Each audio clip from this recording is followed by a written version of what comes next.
እንዳይጠብቀን እንዲጠብቀን የሚያደርገውን ነገር ሁሉ ቆርጠነዋል። ከሱ ጋር መዋል አንፈልግም። እሱን በጸሎት ማነጋገር አንፈልግም። ሕጉን መፈጸም አንፈልግም። በቤቱ መኖር አንፈልግም። መታረቅ አንፈልግም። መስማማት አንፈልግም። በምን መልኩ ይጠብቃል? ዲያብሎስ ራሱ ክፉ ነገርን ያመጣና እግዚአብሔር ቸር ከሆነ ክፉ ነገር ለምን አመጣብህ ብሎ ደግሞ ይጠይቀናል። ለዚህ መልስ ያጣች ነፍስ በእግዚአብሔር ተስፋ ቆርጣ ትቆበልላለች። የሚረግሟችሁን መርቁ ብሎ ሰው ሚስቱን መውደድ ካቃተው፣ ባሏን መውደድ ካቃታት፣ የማያምኑትን ውደዱ ተብሎን ክርስቲያን መውደድ ካቃተን እንዴት ብለን አሁን ለክርስቶስ የምንመልስለት? ሰውን ለማዳን ወርቅ እፈልጋለሁ ቢል ኖሮ ወርቅ ስንት ሰው ይኖረዋል? እግዚአብሔር ግን ሰውን ለማዳን እስከ ውሃ ዝቅ ያለ አምላክ። አትበሉ እድሜ ለንስሐ ስጠኝ ነው የሚባለው። ወይ ጉድ! እንደዚህ ማለት ጌታ ሆይ ግደለኝ ማለት እኮ እንዲሁ ጸድቅ ያለው ማለት ነው። አስተካክለኝ፣ ጊዜ ስጠኝ፣ ቆየኝ እስካፈራ፣ አትቁረጠኝ ነው የሚባለው። ያለ እግዚአብሔር ፈቃድ ምን አይሾምም። እና እንግዲህ ሁሉም ባለስልጣን እግዚአብሔር እየፈለገ ነው የሾመው ነው?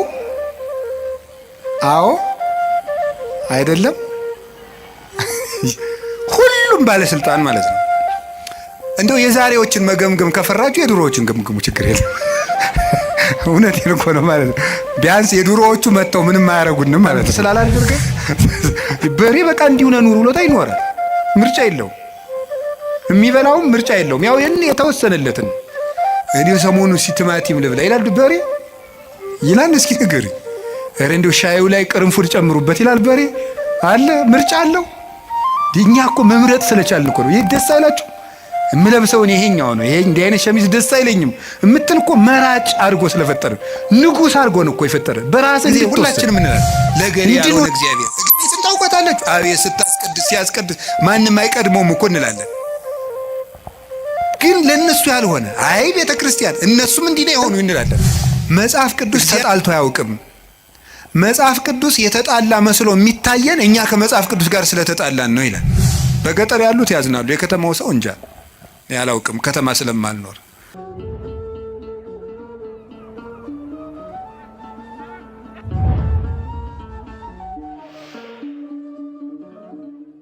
ሰይጣንን እንዲፈትነን ለምን ይፈቅድለታል በሚል ርዕስ ነው የምንማማረው።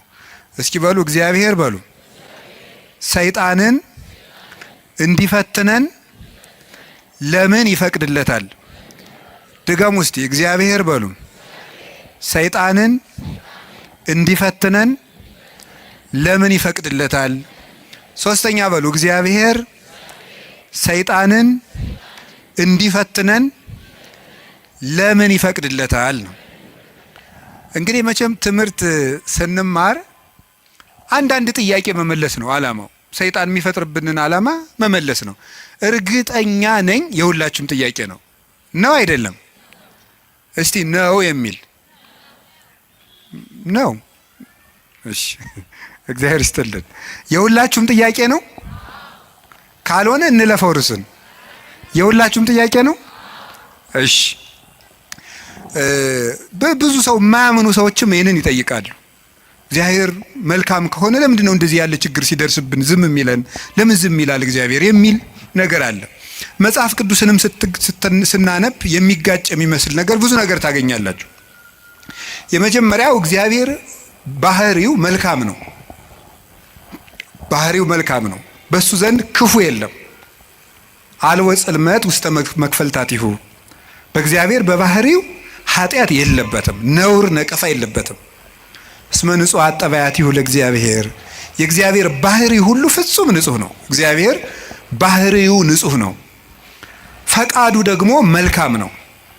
ኄር እግዚአብሔር ለእለ ይትዔገሥዎ ወያድኅኖሙ በጊዜ ምንዳቤሆሙ።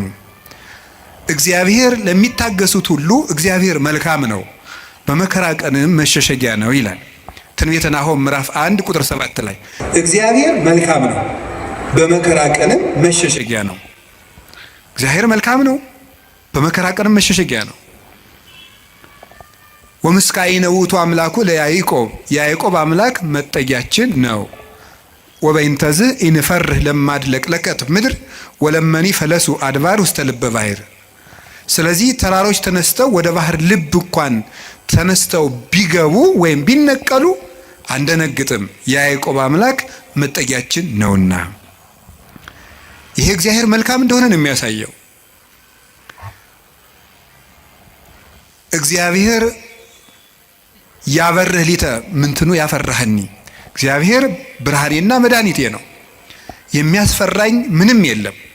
እግዚአብሔር ምእመና ለሕይወቴ፣ እግዚአብሔር የሕይወቴ መታመኛዋ ነው።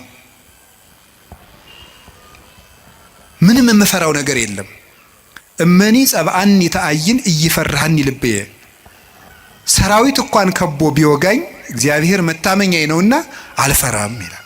ስለ እግዚአብሔር ብርሃን ነው፣ እግዚአብሔር መድኃኒት ነው፣ እግዚአብሔር መልካም ነው። እሱ ራሱ ኖራል። አነ ውእቱ ኖላዊ ኄር ዘበአማን፣ እኔ እውነተኛ እረኛ መልካም እረኛ እኔ ነኝ ይላል። በጎ እረኛ እኔ ነኝ። እንኳን በአፋ ሆኖ መጠበቅ ይቅርና ራስን አሳልፎ በመስጠት እንኳን የሚጠብቅ እረኛ ነው እሱ። እግዚአብሔር ንጉሥ ሆኖ መጠበቁ፣ አምላክ ሆኖ መጠበቁ፣ በሰማያዊት መንግስቱ በግርማ መለኮቱ ሆኖ መጠበቁ ድንቅ ነው። ከዚያ ያለፈ ደግሞ የሚደንቀው ራሱን በመስጠት የጠበቀን እረኝነት ግሩም ነው። ለእኛ ራሱን አሳልፎ መስጠቱ። እግዚአብሔር እኔ ቸር እረኛ ነኝ ብሏል። እኔ ቸር እረኛ ነኝ፣ በጎቼም እኔን ያውቁኛል፣ ድምፄንም ይሰማሉ። በእኔ በኩል የሚገባ ይድናል። እኔ የበጎች በር ነኝ። ዘዋን ታቤ ውቱ ይድህን፣ በእኔ በኩል የሚገባ ይድናል። ይበው ወይ ወፅ፣ ይገባል ይወጣል፣ ወይ ረክብ ምርአየ፣ መሰማሪያም ያገኛል ይላል። ስለዚህ በጎቼ እኔን ያውቃሉ፣ እኔም በጎቼን አውቃለሁ። አልቦ ዘየሐይደኒዮን እምዴ፣ በጎቼን ከጄ የሚነጥቃቸውም ከቶ የለም ይላል። እንግዲህ እግዚአብሔር ጠባቂያችን ነው፣ እረኛችን ነው፣ መልካም ነው፣ ቸር ነው።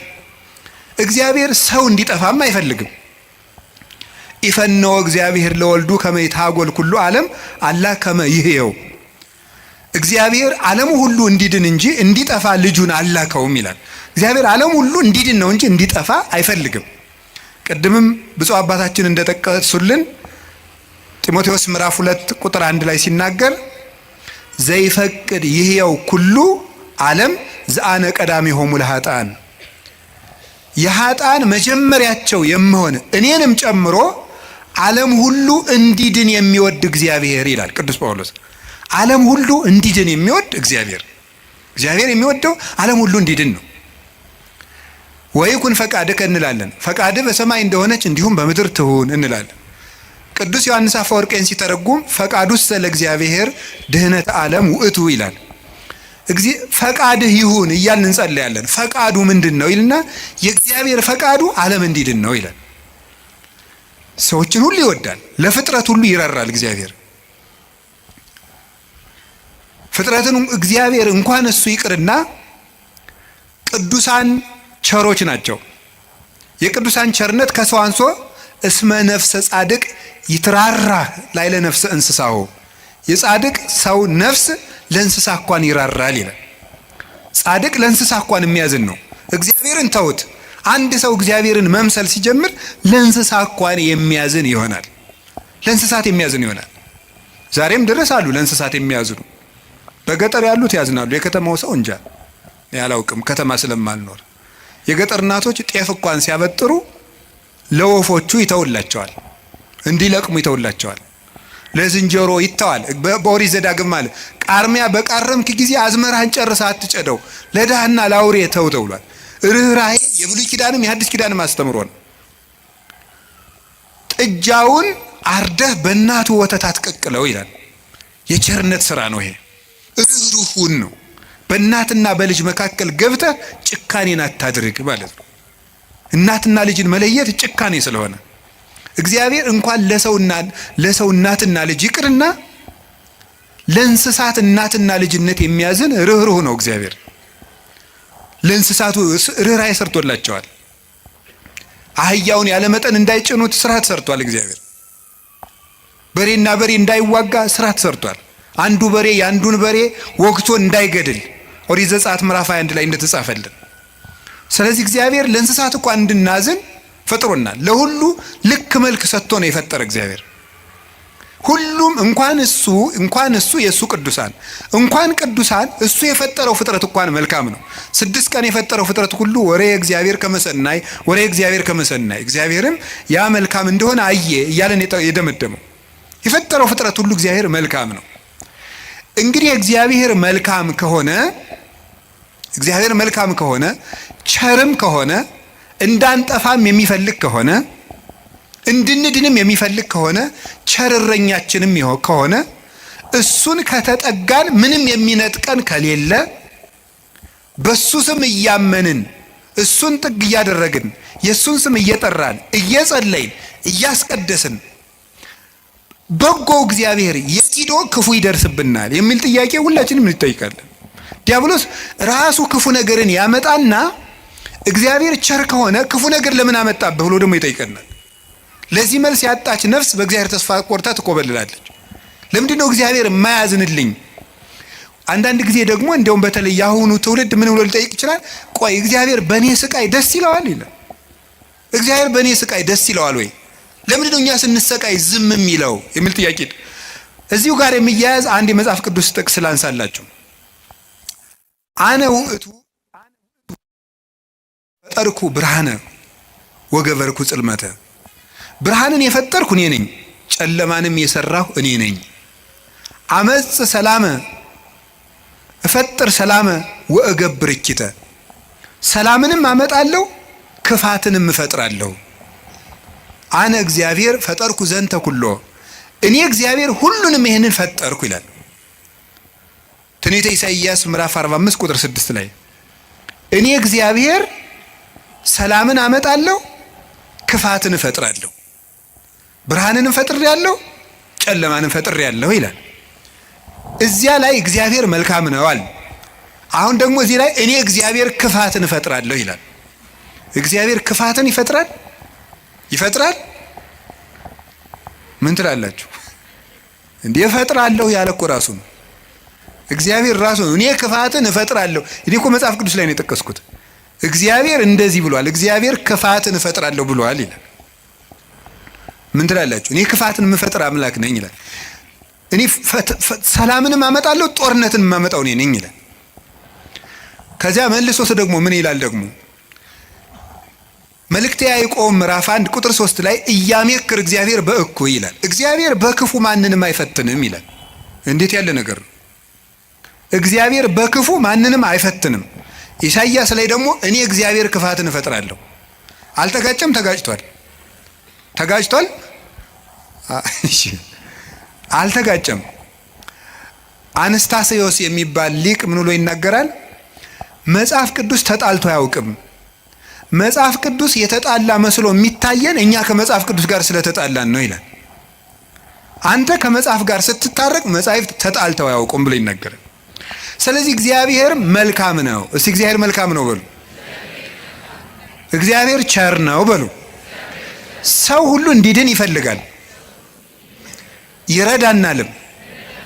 ልብ በሉ። እንዲያውም ምንድን ነው የሚለው? ወይ ፈቅድ ምክንያት ለድኂን። እግዚአብሔር ሰውን ለማዳን ምክንያት ይፈልጋል። ሰውን ምክንያት ፈልጎ ነው የሚያድን እንጂ ቆይ እስቲ በገሌ በምን ልፍረድበት አይደለም የሚለው። የሚያድን ነገር ከዚህ ሰውዬ ምን ላግኝ፣ እንዲያው ምን አይቼ ልማረው ነው የሚለው እንጂ እግዚአብሔር እንዲያው በገሌ በምን ልፍረድ ይችንም ልመዝግብ አይደለም የሚለው። ኃጢአትን ብትቆጣጠር ኑሮ በፊት ማን ይቆማል ያለ ዳዊት ይሄን ነው። ኃጢአትን ብትቆጥር በአንተ ፊት የሚቆም ማንም አይቆምም። ቸርነትን ነው የሚቆጥር።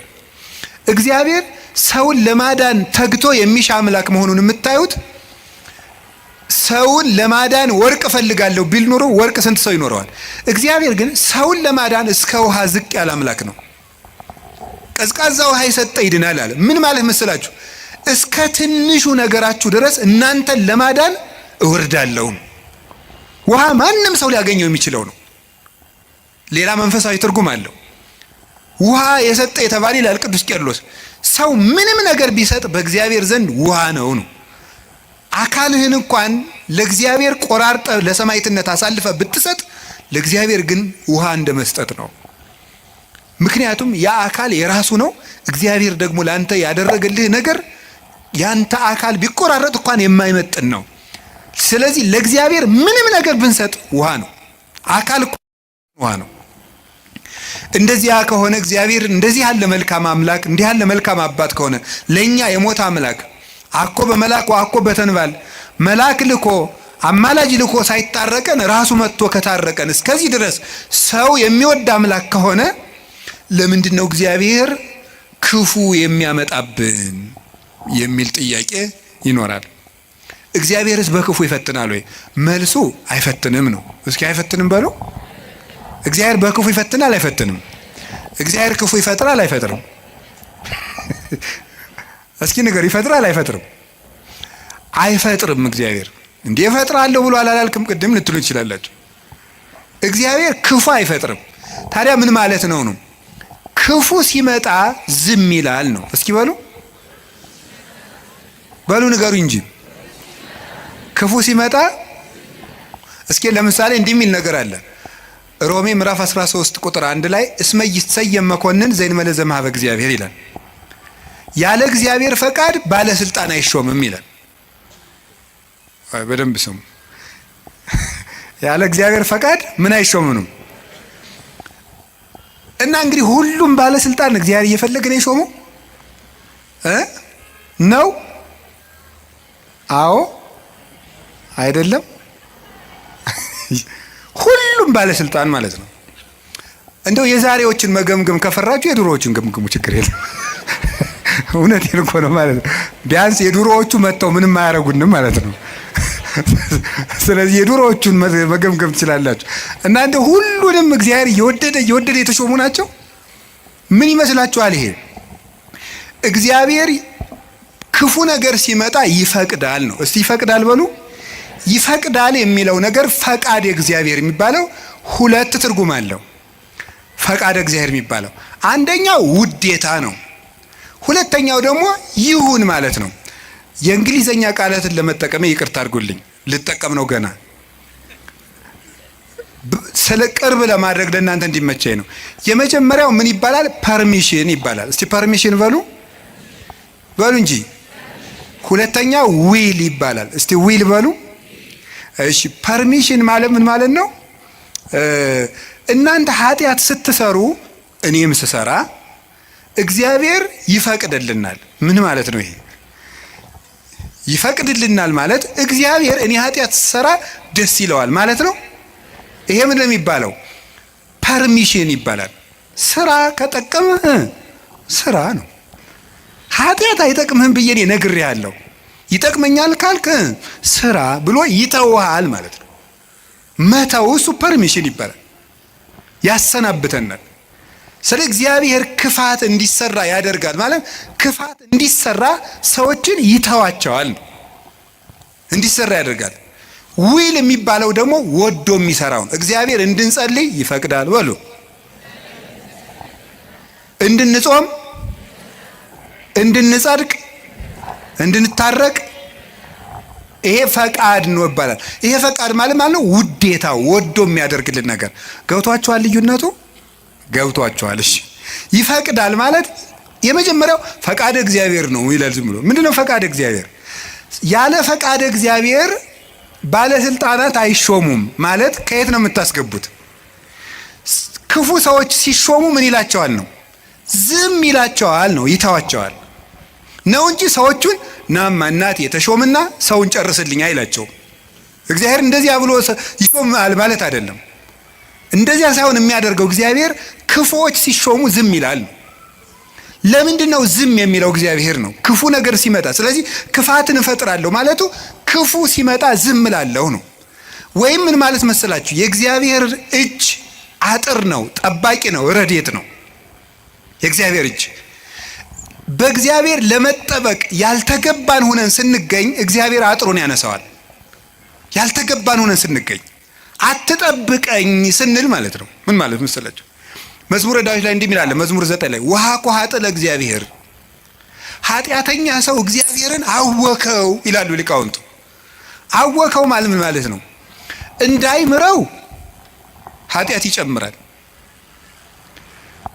እንዳይቀስፈው ጥቂት ጥቂት ጽድቅ ይሰራል። ማታ መዝሙር ቀን ዘፈን እንደማለት እያቀላቀለ እግዚአብሔርን አወከው። ወይም ደግሞ ኃጢአተኛ ሰው እግዚአብሔርን አነሳሳው ይላሉ አባቶቻችን። እንደ ደረቅ ሰው ይላሉ። እንደ ደረቅ ሰው ደረቅ ሰው እንደው ጣይም አድርጌው ነው እንጂ ሌላ ነው የሚል አንድምታው።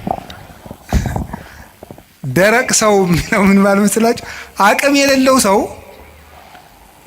እኔ አንተ ሰው ረፍ ብያለሁ ሲለምናል ወንድ እስኪ ንካኝ ወተት ነው እንጂ ደም አይወጣኝ የሚል ይሄ ማለት ነው። አቅም የለው ግን ደረቅ የሆነ ማለት ነው። በሉኝ የሚል ማለት ነው። ኃጢአት እየሰራ በየቀኑ ለእግዚአብሔር የመቅሰፍት ጨንገር የሚያቀብለው ሰው ማለት ነው። ቅሰፈኝ እያለ እግዚአብሔርን መቅሰፍት የሚለምን ሰው አለ ነው። እግዚአብሔር የመዳን እድል የመስተካከል እድል በሰጠው ቁጥር እየተበላሸ ለእግዚአብሔር የቁጣ በትር የሚያቀብለው ሰው፣ ለዚህ ሰው እግዚአብሔር የጥበቃ ረድኤቱን ያነሳበታል። ልቡ እንዲስተካከል የሚያራራውን የሚገስጸውን ረድኤቱን ሲያነሳው ልቡ ይደነድናል፣ ጨካኝ ይሆናል፣ ያሰናብተዋል። ያን ጊዜ ሰዎች በሙሉ አራዊት አጥር ሲነሳላቸው በተከፈተ ቤት ውስጥ ገብተው እንደሚሰለጥኑት ሁሉ እግዚአብሔር ረድኤቱን ከኛ ላይ ሲያነሳ አራዊት የሆኑ ሰዎች በስልጣን ሊሆን ይችላሉ፣ በጭካኔ ሊሆን ይችላሉ፣ መጥተው እንዲሰለጥኑ ያደርጋቸዋል ማለት ነው። በሰው ላይ እንዲሆኑ ያደርጋቸዋል እንደተባለው ማለት ነው። አንድ ዲያቆን ነው አይደል የተባለው መቅደስ ውስጥ ቅዱስ ጳውሎስን እንትቷሉ የኢዮብን መጽሐፍ ያነባል አሉ። እንዲያው እኮ ይገርማል። እና የሚያነበው ደግሞ አነግስ ብእሴ መደለው የሚለውን ነው። አፄ ቴዎድሮስ እያስቀደሱ ነው ይባላል። ጨካኝ ንጉሥ አነግሳለሁ የሚለውን ነው የሚያነበው። ጨካኝ ንጉሥ አነግሳለሁ ብሏል እግዚአብሔር የሚለውን ያነባል። ምን ብለው ጨመሩበት እሳቸው? ቀጥሎ ያለውን እሱ ግን አይላትም አውቆ በእንተ ከህዝብ የሚለውን ጨምረው እንጂ ያሉት አሉ። ስለ ህዝቡ ክፋት የሚለውን ጨምረህ አነበው አሉት። ስለምኑ ክፋት ነው? ስለ ህዝቡ ክፋት ነው። ስለዚህ ክፉ ነገርን ማን ነው ያመጣው ካላችሁን፣ እኛ በሉ ንገሩኝ እንጂ እኛ ነን ክፉ ነገርን የምናመጣው። እግዚአብሔር ክፉ ነገርን አመጣለሁ ማለት ክፉ ነገር ሲመጣ ዝም እላለሁ አሰናብተዋለሁ ማለት ነው። ፈርዖን በእስራኤል ላይ እንዲሰለጥን ዝም እለዋለሁ ነው፣ አሰለጥነዋለሁ። ለምንድን ነው እግዚአብሔር ክፉ ነገር እንዲመጣብን የሚፈቅድ? አይወደንም፣ ይወደናል። አይፈልገንም፣ ይፈልገናል። አያዝንልንም፣ ያዝንልናል። እና ግንሳ ምን ሆነ? እንዳይጠብቀን እንዲጠብቀን የሚያደርገውን ነገር ሁሉ ቆርጠነዋል። ከሱ ጋር መዋል አንፈልግም። እሱን በጸሎት ማነጋገር አንፈልግም። ሕጉን መፈጸም አንፈልግም። በቤቱ መኖር አንፈልግም። መታረቅ አንፈልግም። መስማማት አንፈልግም። በምን መልኩ ይጠብቀን? አብሮን ቢኖር ክፉ አይደርስብንም። አብሮን እንዳይኖር ደግሞ ቤታችን ቆልፈናል። እኔ በደጅ ቁሜ አንኳኳለሁ የሚከፍትልኝ ቢኖር ራት እበላለሁ ብሏል። የምንከፍተው እኮ ደጃፋችን መስኮታችን አይደለም፣ ልብ ነው ደጅ ያለው። ያን መክፈት ይጠበቅብናል። በየት ይግባ ክርስቶስ እኛ ጋር ለመግባት? ስለዚህ እንዳይጠብቀን ስናደርግ ክፉ ነገሮች ወደኛ ይመጣሉ። እንደ ቅዱስ ዮሐንስ አፈወርቅ ደግሞ አነጋገር እግዚአብሔር ክፉ ነገር ወደኛ የሚያመጣው አስፈራርቶ ወደ ቤት ለማምጣት ነው ይላል። ምን ለማድረግ ነው? በሉ ንገሩኝ እንጂ። አቤት አስፈራርቶ ወደ ቤት ለማምጣት። ይሄንን ቅዱስ ዮሐንስ አፈወርቅ በምን ይመስለዋል? ልጇ ቁማር እየተጫወተ ባስቸገራት እናት መስሎ ያስተምራል። ቁማር የዛሬውን ቁማር እኔ አላውቅም። የድሮ ሁሉ ቁማር አለ። ምን ግጫ ምናምን ቅልቦሽ የሚባል አለ በገጠር። ይሄ ገበጣ በጣም ብዙ አለ። በቃ የቁማር አይነት የገጠር ቁማር ነው ይሄ። እረኞች የሚጫወቱ በቁልፍ በምናምን ነው። ያን እየተጫወተ ሲያስቸግራት ምን ታደርጋለች ይችላል? ማስክ የለበሱ የሚያስፈራሩ ጎልማሶችን ከጎረቤት ትልክበታለች ይችላል። ሕፃን ሆኖ እያካስቸገራት የሚሉ ሰዎች ትልክበታለች። ያ ሕፃን ልጅ በእነዚያ ተስፈራርቶ ምን እንዲያደርግ ይመስላችኋል? እየሮጠ ወደ እናቱ ቤት እንዲመጣ ነው። እንደዚያ የምታደርገው እናቱ ልጇን ጠልታ ሳይሆን ልጇ ከዚያ ነገር እንዲወጣ የሚያስፈራሩ ሰዎችን ትልክበታለች። እግዚአብሔር ክፉ ነገሮች ወደኛ ሲመጡ ዝም የሚላቸው ዋናው ምክንያት ምንድነው ሲባል እነዚያ ነገሮች እንኳን ቢሆን አስፈራርተውን ቃለ እግዚአብሔር ስላልመለሰን፣ ምክር ስላልመለሰን፣ ንስሐ አባት ስላልመለሰን፣ መጽሐፍ ስላልመለሰን፣ ስብከት ስላልመለሰን፣ ምንም ነገር ስላልመለሰን ቢያንስ የሚያስፈራሩ ነገሮችን እንኳን መጥተው ወደ ቤቴ ቢመጡ ብሎ ነው። አይታችኋል አይደለም? አሁን በኮቪድ ጊዜ ሰው እግዚኦ ማረነ ክርስቶስ እግዚኦ እንደዚህ ያን ጊዜ እኮ ታምር እኮ ነው፣ ታምር ነው። እኔ እንደውም ይገርማችኋል አጠቃላይ እኔ የዛን ጊዜ አንድ ጊዜ በኮቪዱ ጊዜ አንድ ወረዳ ገጠር ወረዳ ላይ ሄጄ ነበርና መነኮሳት ጓደኞች አሉኝ አባቶች፣ የወረዳው ካቢኔ በሙሉ ንስሐ ገባ ከነሱ። እንደው ሁሉ ጊዜ ኮቪድ በሆነ አልኩኝ እኔ እንደው ካቢኔ ሁሉ ንስሐ እንዲገባ እንደው ኮቪድ ትንሽ ቆየት ባለ ያስብላል በእውነቱ ማለት ነው። አሁን ሰው ይውላችሁ እግዚአብሔር የሚያስፈራሩ ነገሮችን የሚልክብን ለዚህ ነው። አንድ ችግር ሲገጥመን እንሰበሰብ። አምና የነነዌ እንግዲህ ታስታውሳላችሁ አይደል? ሁል ጊዜ እንሰበሰባለን። ችግር ሲመጣ እግዚኦ ማረነ ክርስቶስ እንላለን። እናቲቱ ግን እነዚያን የሚያስፈራሩ ነገሮችን የምትልክ መልሶ ወደ ቁማሩ እንዲሄድ አይደለም፣ ልጇ ከቤቷ ቁም ነገረኛ ሆኖ እንዲቀር ነው። እግዚአብሔር የሚያስፈራሩ ነገሮችን ብቅ የሚያደርጋቸው መከራዎችን እንዲመጡ የሚያደርገው እኛን ስለሚጠላን አይደለም፣ እንዲሰበስበን ነው። እግዚአብሔር ለነነዌ ሰዎች የሚገለብጥ መከራ መጣለው ያላቸው ተመልከቱ። ይሄን የእናትነት ስራ ነው የሰራው እግዚአብሔር። ሊያጠፋቸው ፈልጎ አይደለም፣ አስፈርቶ ወደሱ ማምጣት ነው የፈለገ። ቅዱስ ያሬድ ለዚህ ነው አንተ አቡነ ወአንተ እምነ ያለው። አንተ አባታችን ነህ፣ አንተ እናታችን ነህ። እግዚአብሔር እናት ነው። ልጆቹ እንዲከፉበት ስለማይፈልግ የሚያስፈራሩ ነገሮች ዮናስን እኮ ያለው ሂድና አስፈራራ ነው ያለው። አስፈራራቸው ፈርተው እንዲመለሱ ማለት ነው። ተጽናንቶ መመለስ ያቃተው ቢያንስ ፈርቶ እንዲመለስ ነው። ስለዚህ ፈርተው ተመለሱ። እግዚአብሔር ክፉ ነገሮችን የሚልካቸው ወይም ሰይጣን ክፉ ነገሮችን እንዲያመጣ እግዚአብሔር ዝም የሚለው ለምንድን ነው ካላችሁኝ፣ ፈርተን እንድንመለስ ነው። ምን አላችሁኝ? ምን አላችሁኝ? ምን አላችሁኝ? አንዳንድ ጊዜ ሕፃን ሆነን ስናስቸግር ትዝ ይላችኋል። ለከተማ ሰው ብዙ ምሳሌ ቅርብ አይደለም። አንተ ነዚያ ምድጃ እየቆሰቆስክ ያደክረው እኛ ስቶቭ ነን እንዳትሉ። እኛው ምድጃ ሲነድ ድሮ እሳት ማማ እያልን እናስቸግራለን። እሳት እኮ ነው የምንለምነው። ከዚያ መጨረሻ ላይ እምቢ ካል ኡፍ እያሉ ያስፈራሩናል። እምቢ ካልን አይ እንግዲህ ቀመሰው ብለው ተርኮስ ያደርጉናል። ድግም ቀን እሳት የሚባል አንቀምሳትም ከዚያ በኋላ ማለት ነው። እግዚአብሔር እንደዚያ ነው። እፉ ይለናል። እናታችን አባታችን ስለሆነ መመለስ ካቃተን አንዳንድ ጊዜም ተርኮስ ያደርገናል። ድግም ቀን እንዳይደግመን ማለት ነው። እና እግዚአብሔር ስለሚጠላን እንዳይመስላችሁ። እኔ እውነቴን እኮ ነው። እንዴት አድርጎ እንደሚወደን ተመልከቱ። አሁን እናት ልጇን በእሳት መተርኮስ ፈልጋ ነው አይደለም። ልጄ ጨርሶ ከሚቃጠል እንደው ትንሽ ይተኩሰውና ለሌላ ቀን እንዳይቃጠልብኝ ነው ነገሩ እኮ። እግዚአብሔር ጋነም እንዳይበላን እኮ ነው ትንንሽ ነገሮችን የሚተረኩሰን። ገንዘቦቻችን በማሳጣት ዘመድ እንዲሞትብን፣ ጓደኛ እንዲለየን በማድረግ ከሹመት እንዲሻሩ፣ እንድናጣ፣ እንድንዋረድ፣ ኃጢአት ስንሰራ የሚያዋርዱንን ሰዎች በመላክ ሰዎች እንዲደርሱብን በማድረግ በማጋለጥ ኋላ ከምትጋለጥ ዛሬ ባጋለጥ ብሎ የሚያዋርዱ ሰዎችን ጭምር በመላክ እግዚአብሔር እኛን ትንሽ ተርኮስ እያደረገ ወደ ቤቱ ያመጣናል። እንዴት እንደሚወደን ተመልከቱ። ፈተና በመጣብን ጊዜ እግዚአብሔር እንደሚወዳችሁ ተመልከቱ። እውነቴን የምነግራችሁ ጌታ ሆይ ለምንድን ነው እንዲሁ አክስቴም ሳምንት ዕለት ሞተች፣ እናቴ ደግሞ የዛሬ ወር፣ እንደገና ደግሞ የዛሬ 2 ወር ከስራ ተባረርኩ፣ እንደገና ደግሞ ይሄ ቀደረብኝ፣ ደግሞ ይሄኛው ተቃጠለብኝ፣ እንደዚህ አለብኝ፣ ጠልታይ ነው ወይ እባክህን ወይም እባክሽን ልጄ ወደ ቤቴ ኑ ማለቱ ነበር። እንዲህ አድርገህ ትፈልገኛለህ ወይ? ራስቼ ስለኖርኩ እማስታውስበት መከራ ሰጠኸኝ ተብሎ ነው መመስገድ ያለበት። አንተን እንዳስታውስህ የመጥሪያ ደብዳቤ ላክልኝ ነው።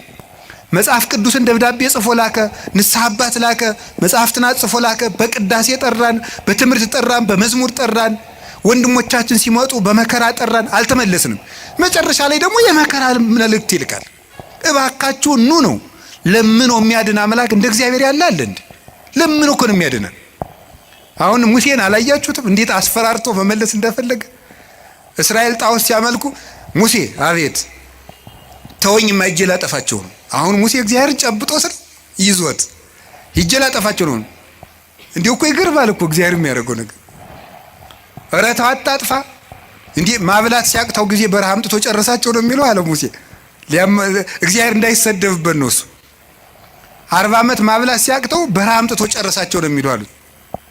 እንዲያውም እነሱን አታጥፋ አባቶቻችን ሲተረጉሙ አሁን እግዚአብሔር ሊያጠፋቸው ወዶ አይደለም ሙሴ እንዲሰራቸው እንዲቀጣቸው ብለው ነው እንጂ ይላሉ።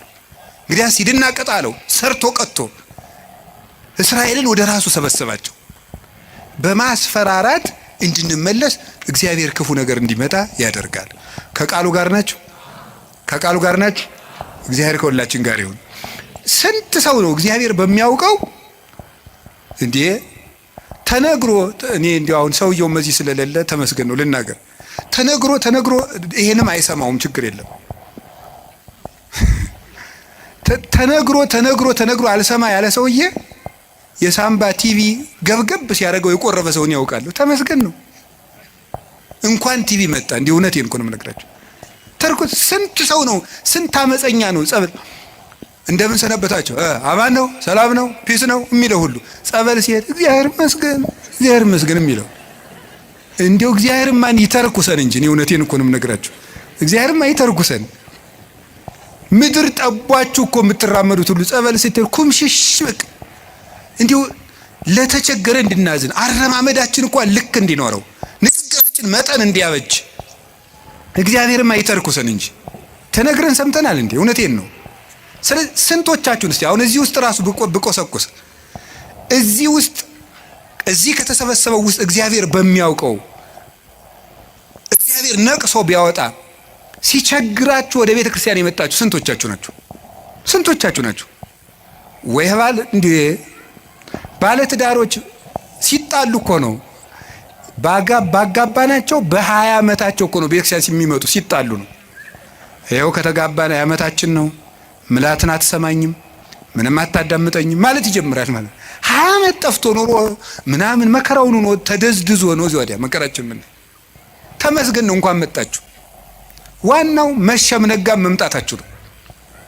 ስለዚህ እግዚአብሔር ሰው ሁሉ ራሱን እንዲጠላ ሊያደርግ ይችላል። እንድንመጣም ከፈለገ እግዚአብሔር ሰው እንዲጠላን አያደርግም። ሰው እንዲጠላን ሰይጣን ሲያደርግ ዝም ይላል። ይሄ እግዚአብሔር እኛን የሚጠራበት መንገድ ነው። በቸርነቱ ወደ ቤቱ ይጥራን። የነነዌ ሰዎች የሚያስተምሩን ይሄንን ነው። እኛም ነገ ከነገ ወዲያ አሁን ሁላችሁም ችግር ካለባችሁ እግዚአብሔር ጠልቶኝ ነው አትበሉ። እግዚአብሔር ወደ ቤቱ ሊጠራኝ ፈልጎ ነው ማለት ያለብን። ከቃሉ ጋር ናችሁ? እግዚአብሔር ከሁላችን ጋር ይሁን።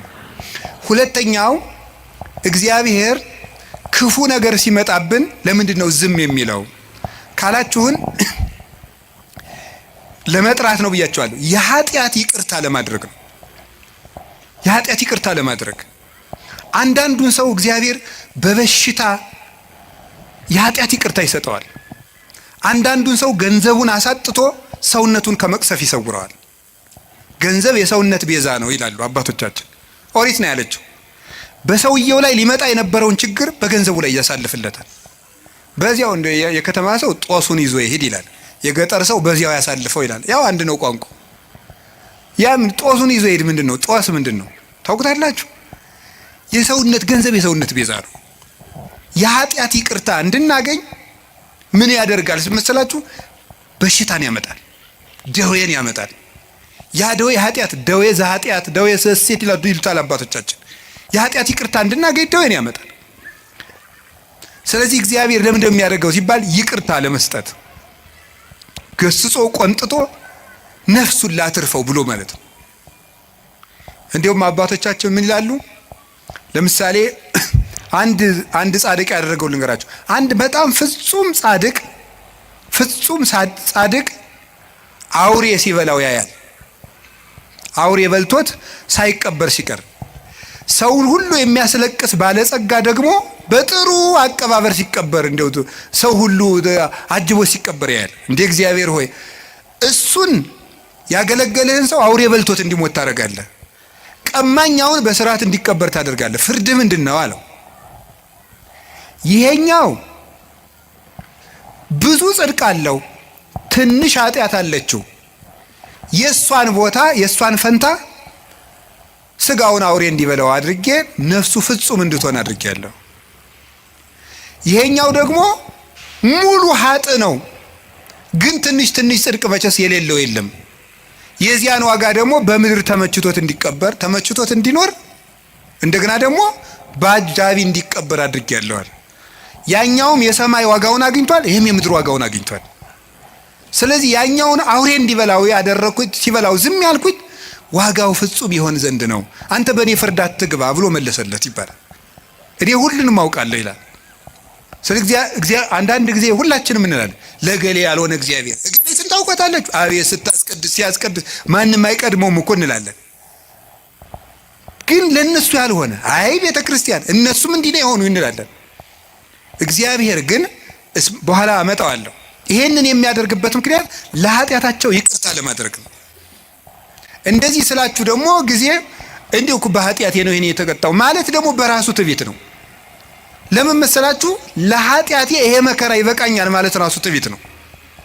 በቸርነቱ ይዞኝ ነው እንጂ አባቶቻችን እንደ ቸርነት እንጂ እንደ በደላችን አይሁን የሚለውን ቅዳሴ ላይ ያለውን ቃል ሲተረጉሙ ብዙ ትርጉም ነው ያለው።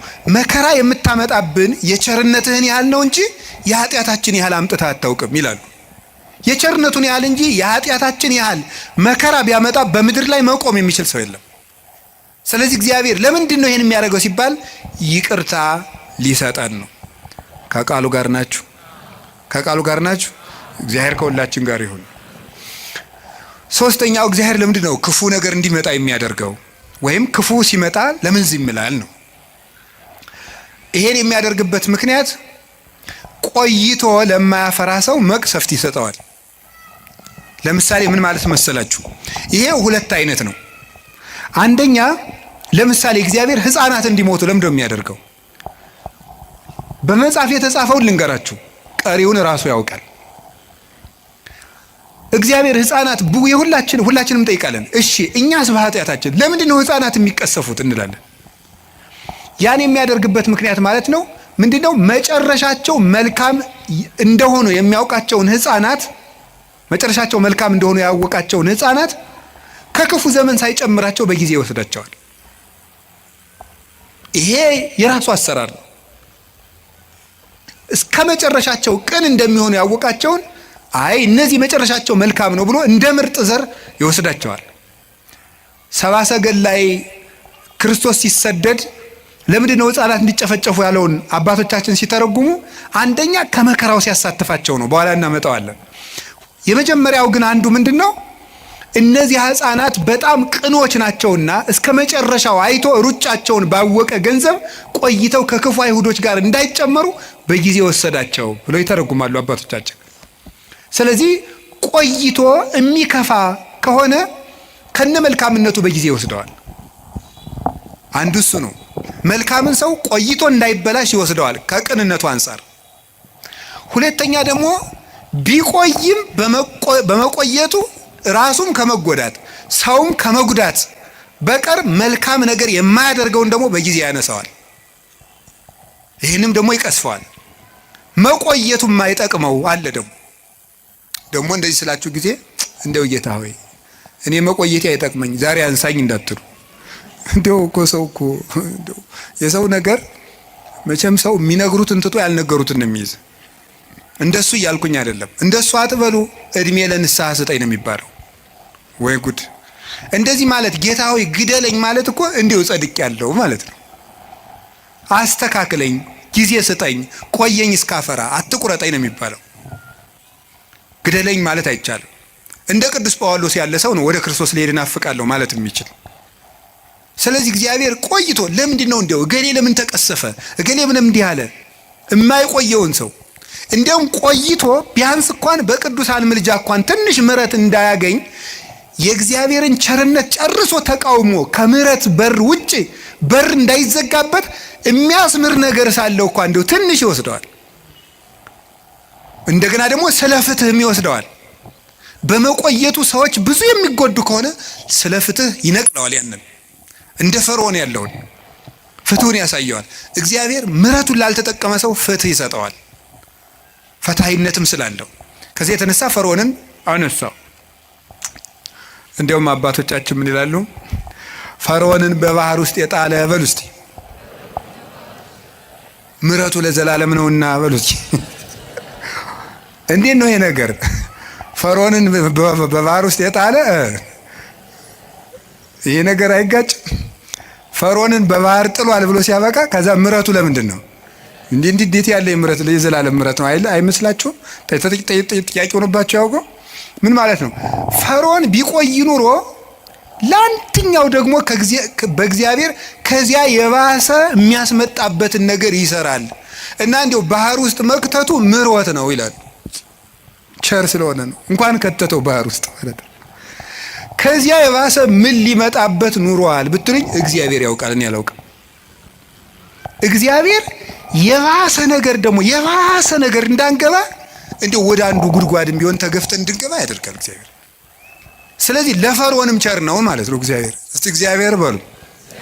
ለፈርዖንም ምንድን ነው? ቸር ነው። ያረገለትን አላያችሁም እንዴ? አድርጎለታል እኮ በአንበጣ እየቀጣ በዝንብ እየቀጣ በውሃ እየቀጣ በጓጉንቸር እየቀጣ በልጅ ሞት እየቀጣ አሳይ በከብት ሞት እየቀጣ በረዶ በደረቅ በጋ እያወረደ ከሳት ጋር አሳየው። 10 ቸርነት እኮ ነው ያደረገልን። 10 ቸርነት አድርጎ እግዚአብሔር አንድ መቅሰፍት ነው ያመጣ። እሱም ቸርነት ነው ሊቃውንቱ ያሉት። እሱም ቸርነት ነው። ፈርዖን መቆየቱ የባሰ ከእግዚአብሔር ጋር እየታገለ እንዳይማር ይሆናል ይሉ የለ አባቶቻችን። እግዚአብሔር አዳምን እንዲያው ገነት ውስጥ እንዲያው ቢተወው ኖሮ ይላሉ አባቶቻችን ብለን ብንጠይቅ ሲመልሱ እግዚአብሔር እንዲያው አዳምን ይወደዋል እንዲያው ቢተወው ኑሮ ገነት ውስጥ እንዲያው ባያስወጣው። መልሱ ምን የሚሉት አበው ሲናገሩ አዳም ገነት ውስጥ ቢቆይ ኑሮ አይ እግዚአብሔር እኮ እኔን ከገነት እኮ ያላስወጣኝ ከኔ የበለጠ ፍጥረት ስለማያገኝ ስለሚወደኝ ነው። አያገኝማ ከኔ የተሻለ እንዴት ያስወጣኛል ብሎ የባሰ እግዚአብሔር እንዳይምረው ይሆን ነበር ነው። እንዳይምረው ይሆን ነበር። እግዚአብሔር እኔ ስለማስፈልገው ነው ያላስወጣኝ ብሎ የእግዚአብሔርን ቸርነት በመገዳደር አዳም ምሕረት እንዳያገኝ ይሆን ነበር። እንዳይሆን እግዚአብሔር በልወት ተቆይና ምርሃለሁ አለው።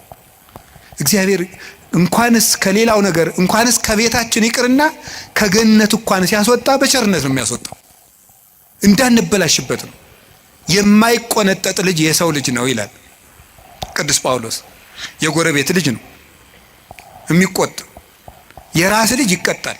እግዚአብሔር ልጆቹ ስለሆነ ይቀጣል። ልጅ ደግሞ ይቀጣል። ለነገሩ ያሁን ልጅ አይቀጣም። ድሮ እንቀጣ ነበር። እንዲሁ ቤተሰቦቻችን ሩቅ አገር ሲሄዱ ድሮ ከጎረቤት ጥለውን ይሄዳሉ። ከጎረቤት ንሱ ልጄን አቆዩ ተብለን ከዚያ በኋላ የሆነ ነገር ከተቆጡን ሄደን ከተዘጋው ከእናት አባታችን ቤት ቁጭ እንላለን። እነዚያ ጎረቤቶች ምን እንደሚሉ ታውቃላችሁ? የሰው ልጅ መሆንህን ለማሳወቅ ነው አይደል እዚህ ሄድከው፣ ልጅ ብትወድ ኑሮ አትሄድም ነበር ይላሉ። የሰው ልጅ ነው ሲቆጡት የሚጠፋ። የራስ ልጅ ግን እየተቆጡት በቤት ነው የሚኖረው። የሚቆጡት ልጅ ነው። እግዚአብሔር ቅዱስ ጳውሎስ ስለዚህ ነው ዕብራውያን 12 ላይ ካልተቆጣችሁማ ልጅ አይደላችሁም ካልተገሰጻችሁ ብሎ ይነገራል።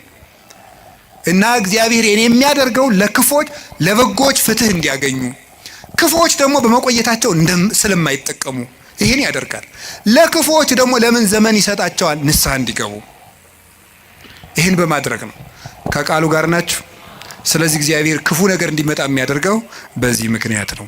ሌላ የተወሰኑ ነጥቦችን ልንገራችሁ። አሁን ይሄ ለምን ክፉ ነገር እንዲመጣ ያደርጋል እግዚአብሔር ነው።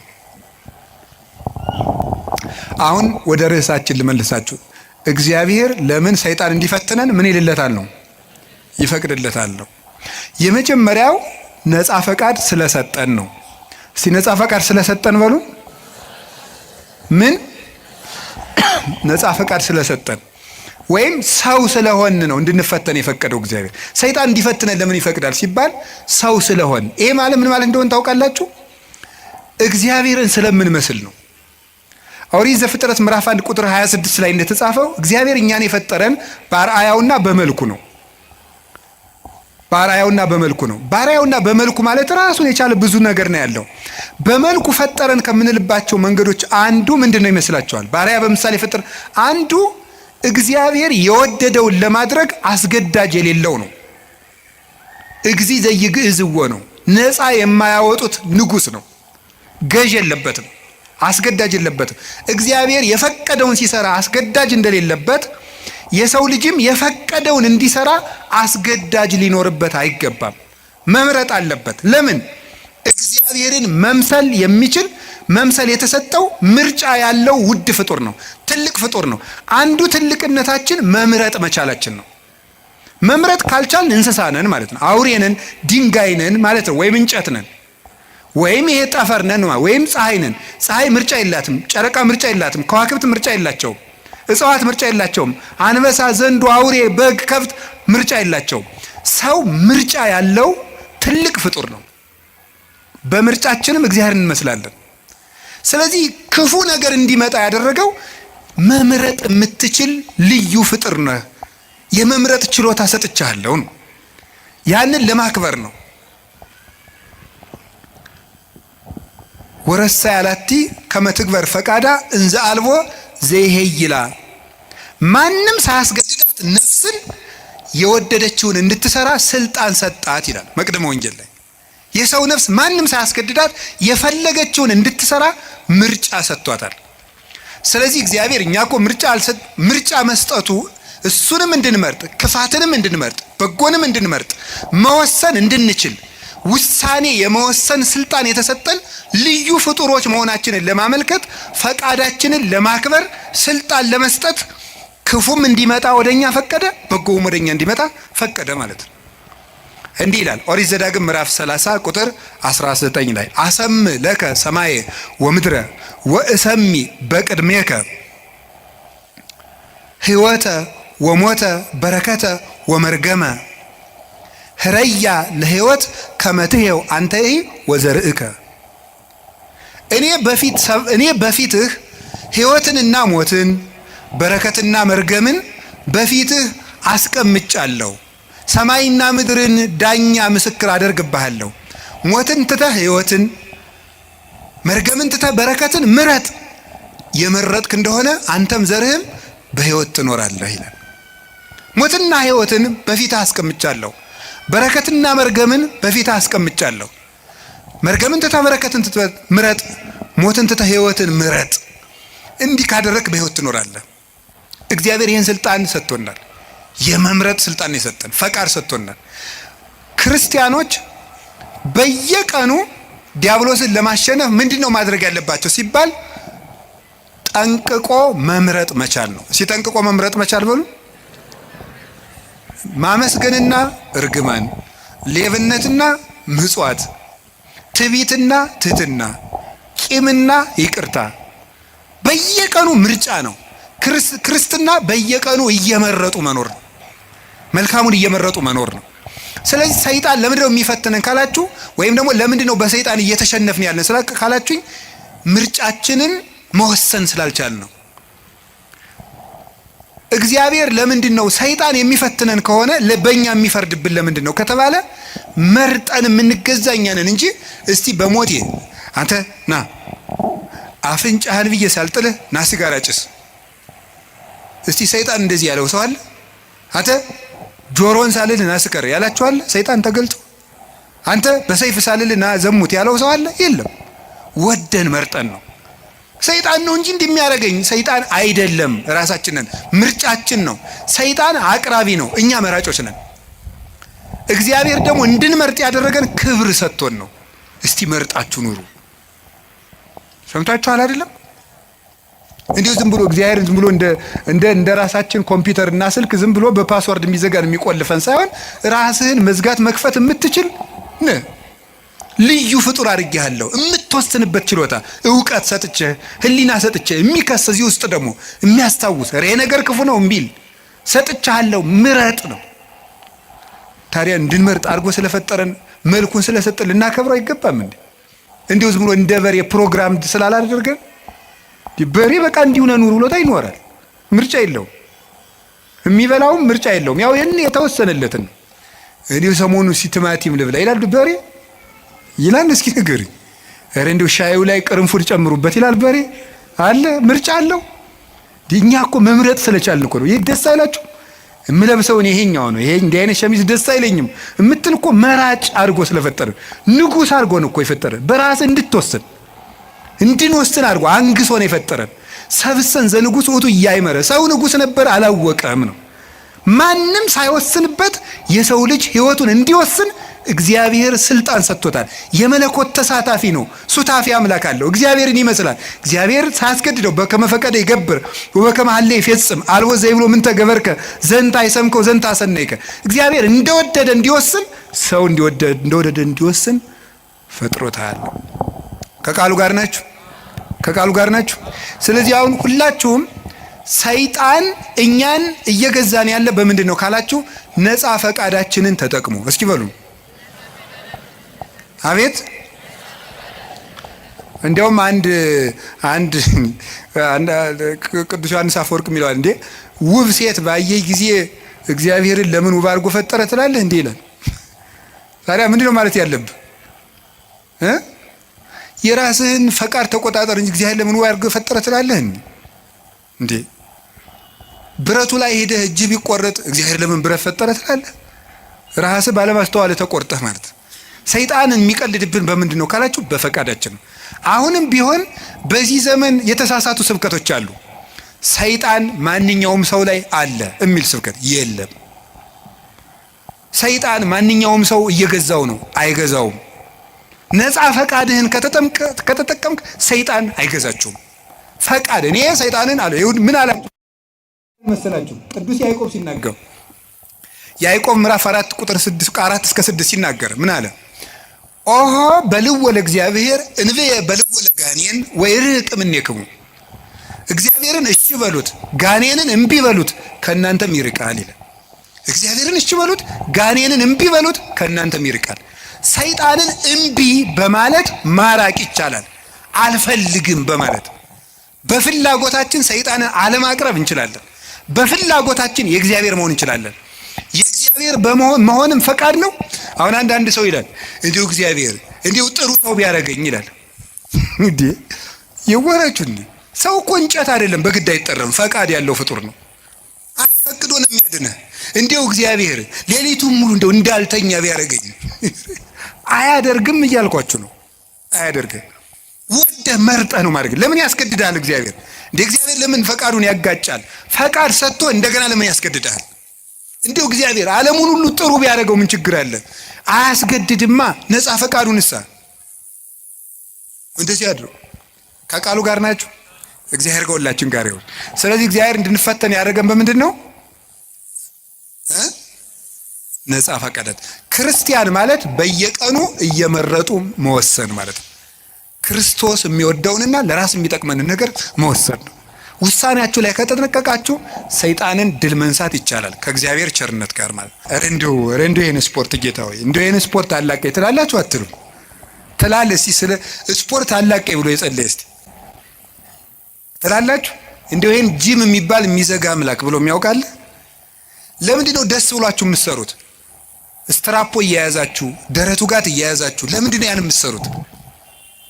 ለውጡን ስለምታስብ ደስ ብሎ ነው የምትሰራው። ጥንካሬ ስላለ ነገ ጠንካራ ሆናለሁ በደንብ ቶሎ አላረጅም እያላችሁ አይደል የምትሰሩት?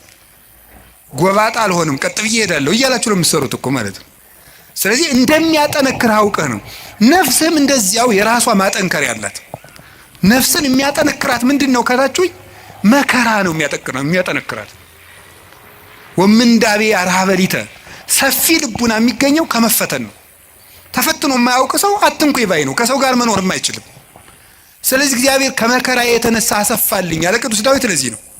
መከራ ትዕግስትን እንዲያደርግ ትዕግስትን ተስፋን እንዲያደርግ እናውቃለን። ተስፋ ደግሞ አያሳፍርም ይላል ቅዱስ ጳውሎስ። መከራ ትዕግስትን ያደርጋል። ትዕግስት እንድናገኝ ብርቱ እንድንሆን። የሰው ልጅ እንደ አትክልት ነው። አረጋዊ መንፈሳዊ እንደሚናገረው አትክልት በፀሐይ ብቻ ማደግ አይችልም፣ ይደርቃል። በዝናብ ብቻ ማደግ አይችልም፣ ሽባ ይሆናል። ስለዚህ ዝናቡ ያበቅልና ያሳድገዋል፣ ፀሐዩ ያበስለውና እንዲያፈራ ያደርጋል። ስለዚህ ሐሩሩን መከራ አድርጉት፣ ዝናቡን ደግሞ የእግዚአብሔር ቸርነት አድርጉት። ሰው ሁልጊዜ ቸርነቱን ብቻ ቢያደርግለት መከራ ሳይመጣበት ብቻ ቢጠብቀው የሰው ልጅ ልፍስፍስ ይሆናል፣ ሰነፍ ይሆናል። ዝም ብሎ መከራ ብቻ ቢመጣ ደግሞ ተስፋ ይቆርጣል። ስለዚህ እግዚአብሔር ምን ያደርጋል? ሰው አትክልት ነውና አትክልቱን ለማሳደግ ከመከራውም ጥቂት ጥበቃውንም ሳያቋርጥ ሁለቱንም እንዲፈራረቁ ያደርጋል። ክረምትና በጋን አላቋርጥም ብሎ ለኖህ የነገረው ይሄን ነው።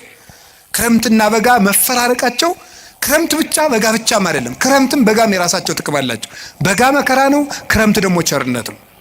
ሁለቱም ደግሞ ተፈራርቀው ይተረጎማሉ ተለውጠው። ስለዚህ እግዚአብሔር እንደዚህ የሚያደርገው ለምንድነው ሳለ እንድንበስል ከመመከራ ለሃይማኖትክሙ ቅዱስ ጴጥሮስ እንደተናገረ ወርቅ የሚጠነክረው በመከራ ነው፣ ተፈትኖ ነው የሚጠነክረው። እኛም ጠንካራ ክርስቲያኖች እንድንሆን ስለሚፈልግ ክፉ ነገር ወደኛ እንዲመጣ ያደርጋል። ከቃሉ ጋር ናችሁ? እግዚአብሔር ከሁላችን ጋር ይሁን።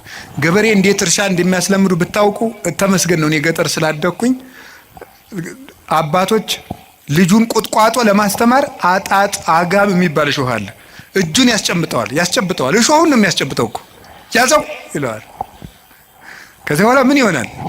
መጨረሻ ላይ በቃ ምንም ነገር እልፍ የማይበሳው ይኖረዋል ማለት ነው። ወታደሮችን እንዴት እንደሚያሰለጥኗቸው ታውቃላችሁ አይደል? የታየኸው መጽሐፍ ቅዱስ ነግሮኝ ነው እንጂ እኔ ወታደር አላየሁም። ክርስትና ከተመሰለባቸው ምክንያቶች አንዱ ምንድነው? ወታደርነት፣ ውትድርና ነው፣ አርበኝነት ነው ያን የወከለው። ስለዚህ ለፍቶ ውሃ ጥሙን ችሎ ሩጦ ተሸክሞ እየሮጠ ተራራ እየወጣ ቁልቁለት እየወረደ በበረዶ እየረጠ በፀሐዩ እየሮጠ ነው የሚለምደው።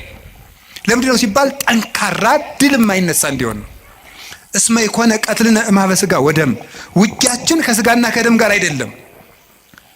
አላ ምስለ መኳንንት ርኩሳት እለ ይኮንንዎ፣ ለጽልመት ጨለማውን ከሚገዙት ከአጋንንት ጋር ነው ውጊያችን። ለስጋዊ ውጊያ ስጋዊ ብርታት እንደሚያስፈልገው ለመንፈሳዊ ውጊያ መንፈሳዊ ብርታት ያስፈልገዋል። እግዚአብሔር ለምንድን ነው ፈተና እንዲመጣ የሚያሰርገው ካላችሁኝ ሊያጠነክረን ስለሚፈልግ ነው። ወርቅ በእሳት ተፈትኖ እንደሚጠራ በመከራችሁ የተፈተነ ሃይማኖታችሁ ጌታችን መድኃኒታችን ኢየሱስ ክርስቶስ በመጣ ጊዜ በክብርና በምስጋና እንድትገለጡ ያደርጋችኋል ይላል። እስመ መከራሃ ለሃይማኖትክሙ ትትረከቡ ሀለወክሙ በስብሐት ወበውዳሴ አመ ያስተርኢ እግዚእነ ኢየሱስ ክርስቶስ ከመ ወርቅ ንጹሕ ዘይትበደር ሳመከርዎ በእሳት። በእሳት እንደተፈተነ ወርቅ ንጹሕ፣ በእሳት ተፈትኖ ንጹሕ የሆነ ወርቅ የተፈተነው እምነታችሁ ጌታችን ኢየሱስ ክርስቶስ በመጣ ጊዜ በክብር እንድትገለጡ ያደርጋችኋል ይላል። ስለዚህ ለምንድን ነው እንድንፈተን ያደርጋችኋል? እንድንጠነክር ነው። ከቃሉ ጋር ናችሁ? እግዚአብሔር ከሁላችን ጋር ይሁን። እግዚአብሔር ጠንካራ ያደርገን። መከራ ጥንካሬ ትዕግስት ይሰጣል። ትዕግስት ተስፋ ይሰጣል። ተስፋ ደግሞ አያሳፍርም። ተስፋም ክርስቶስ ነው። ሶስተኛ 5 ናቸው። ከዚያ ጨርሳለሁ። ሶስተኛ ለምንድን ነው ጌታ በሰይጣን እንድንፈተን ወይም ሰይጣን እንዲፈትነን የሚፈቅድለት ለምንድን ነው ስትሉም ክርስቶስን እንድንመስል ነው። ክርስቶስን እንድንመስል ነው። ጌታችን መድኃኒታችን ኢየሱስ ክርስቶስን እንድንመስለው እንፈተናለን። ክርስቶስን መምሰል እምከመ አርአይነ ሕማመ ምስሌሁ ንኤሪ ክብረ ምስሌሁ። ከሱ ጋር መከራ ከተቀበል፣ ከሱ ጋር ከሞትን፣ በመከራ ከተባበርን ከሱ ጋር እንነሳለን ይላል። ሕማምነ ዘለሰዓት ክብረ ወስብሐተ አፈድፍዶ ይገብር ለነ። የጊዜው መከራችን የዘላለም ክብርን አብዝቶ ያደርግልናልና ይላል ቅዱስ ጳውሎስ። የጊዜው መከራችን የሚለውን ፊሊጎስ የተባለ ሊቅ የሰዓት መከራችን ብሎ ያነባዋል። ለምን ነው ቅዱስ ጳውሎስ ስለ ክርስቶስ የምንቀበለው መከራ የሰዓት ያለው? እድሜ ዘመናችን ሁሉ የምንቀበለውን ፈተና ለምንድን ነው የሰዓት ፈተና ያለው ይልና ዓለም ከተፈጠረ ጀምሮ እስከሚያልፍ ድረስ የተፈጠረ የሰው ልጅ ሁሉ የሚቀበለው መከራ በመንግስተ ሰማያት ከሚያገኘው ደስታ አንጻር በጣም ትንሽ ነው። ያንዳችን ብቻ አይደለም። አዳም ከተፈጠረ ጀምሮ ዓለም እስከሚጠፋ ያለው በአጠቃላይ የሰው ልጅ የተቀበለው መከራ በሙሉ ቢደመር መንግስተ ሰማያትን ለደቂቃ አይቶ የመደሰትን ደስታ ያህል እንኳን ሊሆን አይችልም። ለደቂቃ እንኳን አይቶ የመደሰትን ያህል ንጽጽሩ ገብቷችኋል? መንግስተ ሰማያት እንዴት ያለች ውብ እንደሆነች ብታውቁ በእውነት ማለት እኔም አላውቃትም። በመጽሐፍ መንግስተ ሰማያት እንደው ምን አይነት ናት ሲባል ቅዱስ ዮሐንስ አፈወርቅ ኩሉ ክብራ ለወለተ ንጉሥ አሴቦን ይላል። እሺ የንጉሥ ልጅ ሀብቷ ስንት ነው? እስኪ የሚነግረኝ የንጉሥ ልጅ ሀብቷ ስንት ነው? ወይም የንጉሥ ልጅ ሀብቱ ስንት ነው? ስትልኝ የንጉሥ ልጅ ሀብቱ ስንት ነው? ሁሉ ቤተ መንግስቱ ሁሉ የሱ ነው ነው። አረ እንደዚህ አይባልም፣ ዲሞክራሲ ነው እንዳትሉ ደግሞ። የንጉሱ ሁሉ የነሱ ነው ነው ያልኩኝ ነው። የንጉሥ ልጅ የንጉሱ ሁሉ የነሱ ነው። የንጉሱ ሁሉ በዚያ መስሎ ምን ማለት ነው? መንግስተ ሰማያት ሀብቷ ምን ያህል ነው ብትል የእግዚአብሔር ሀብት ሁሉ ነው ሀብቷ ይላል። ለምሳሌ አሁን እዚህ የማስተማር ጸጋ ያለው አለ፣ የመምከር ጸጋ ያለው አለ፣ የመቀደስ ጸጋ ያለው አለ፣ ብዙ ጸጋ አለ፣ የመጻፍ ጸጋ ያለው አለ፣ ብዙ አሁን ተመልከቱ፣ በምድር ላይ ጸጋ ልዩ ልዩ ነው። ሁሉም ሰው እኩል ጸጋ አይኖረውም። መንግስተ ሰማያት ግን ሁሉም ሀብት ለሁሉም ሰው አለው ነው። መንግስተ ሰማያት የሌለ ነገር የለም። የሌለ ቢኖረን የሚልንለው ነገርም የለም። አሁን እዚህ ውስጥ ቢኖረን የምንለው በጣም ብዙ ነው። ጤና ያለው ሀብት ያለው ደግሞ እንጃ ምን እንደሚመኝ ብቻ ቢኖረኝ የሚለው ሁሉም አለው። መንግስተ ሰማያት ውስጥ ይሄ ቢኖረኝ ኑሮ የማታስብል ሙሉ ሀገር ናት ነው። ሙሉ ደስታ የሚገኘው መንግስተ ሰማያት ነው። ስለዚህ ብዙ ደስታ ለማግኘት ከክርስቶስ ጋር እንፈተናለን ነው። ከክርስቶስ ጋር እንፈተናለን። ሱታፌ አምላክ ነው። ሱታፌ አምላክ ነው። ክርስቶስን የምንመስለው አንዱ በመከራው ነው። ዓርብን ከመሰል እሁድን መስለን እንውላለን ነው። ዓርብ አብረነው ከተሰቀል እሁድ አብረነው ብርሃን እንለብሳለን። በክርስቶስ የምናምነው ትንሣኤውን ብቻ ሳይሆን ስቅለቱን ጭምር ነው። መቼም ዓርብን ትቶ እሁድን ብቻ የሚያምን ክርስቲያን የለም። ዓርብንም እሁድንም የምናምን ከሆነ እሁድ ትንሣኤውን ደስ የሚለን ከሆነ ስቅለቱንም መውደድ አለብን። እንደዚያ ከሆነ እንደ ዓርብ ውሎው እንሰቀላለን፣ እንደ እሁድ እንነሳለን። ማንም ይሰቅለን? የገዛ ስጋችን ይሰቅለናል፣ ዘመዶቻችን ይሰቅሉናል፣ ዓለም ትሰቅለናለች፣ ጋኔን ይሰቅለናል፣ ጥቅማቸው የተነካባቸው ሰዎች ይሰቅሉናል። ብዙ ስቅላት አለው። ስቅላት ማለት በችንካር መቸከል ላይሆን ይችላል። ከክፉ ሰው ጋር መኖርም መስቀል ነው። እሱም ራሱ መስቀል ነው። ስድብ መቻል ራሱ መስቀል ነው። ለምንድን ነው እንደው የሚጨቀጭቀኝን እገሬን የማያላቅቀኝ ከዚህ ጨቅጫቃ ጋር ምንድን ነው እግዚአብሔር ለምን የማያላቅቀኝ? መስቀል ነው። ዓርብን ለምን ትጠላለህ? መስቀል ነው። እንዲሁም ማሪሳቅ ምንድን ነው የሚናገረው? ከባልንጀራው ስድብን የሚናገር ሰው የክርስቶስን መስቀል በዕለተ ዓርብ ተገኝቶ እንደተሸከመ ይቆጠርለታል ነው። ስድብ የሚታገሰው ባልንጀራው ሲሰድበው ዝም ብሎ የሚሄድ ሰው እንግዲህ ክርስቶስ ክንድ ሙሉ ችንካር ከታገሰ የወንድምህን የሚጠሉትን አይሁድ ችንካር ከታገሰ የወዳጅህን ስድብ እንዴት አትታገስም ነው። እንዲያውም ቅዱስ ዮሐንስ አፈወርቅ የሚለው ወዳጆች ጠላቶቻችሁን ውደዱ ብሎ ቢያዘን ወዳጆቻችንን ጠልተን እንዲያው ምን ይበጀን ይሆን ይላል። ጠላቶቻችሁን ውደዱ ብሎ አዘዞን፣ ወዳጆቻችንን ጠልተንማ ምን እንመልስለታለን ይላል። እስቲ እግዚአብሔር ያሳያችሁ። የሚረግሟችሁን መርቁ ብሎ ሰው ሚስቱን መውደድ ካቃተው፣ ባሏን መውደድ ካቃታት፣ እማምኑትን ውደዱ ተብሎን ክርስቲያን መውደድ ካቃተን እንዴት ብለን ነው አሁን ለክርስቶስ የምንመልስለት? ስለዚህ መስቀል መውደድ ማለት ተከብረን፣ ሰው አይንካን፣ ማንም አይናገረን፣ ተደምጠን እንኑር፣ አንቆንጠጥ። እንዴ አንድ ባይታው ያሉ ነው የተባለው አባ ቤት እንደው ጸልዩልኝ። ምን ብዬ ልጸልይልህ? እንደው ቢናገሯት መሬት የሆነች እሺ፣ ምንም በቃ እንደው ጥበበኛ የሆነች እሺ፣ ሰርታ የማትታክት እሺ፣ ያዘዟትን የምትሰራ እሺ፣ አንድ ነገር የማትቀየም እሺ፣ ንግግሯ ለስላሳ እሺ፣ መልኳ የቀረሽ የማትባል ሚስት ስጠኝ ብለው ይጸልዩልኝ። እንዴ እንደዚህ ያሉ ሰዎች ቢኖሩ እኛ ስንመነኩስ ነበር አሉት አሉ።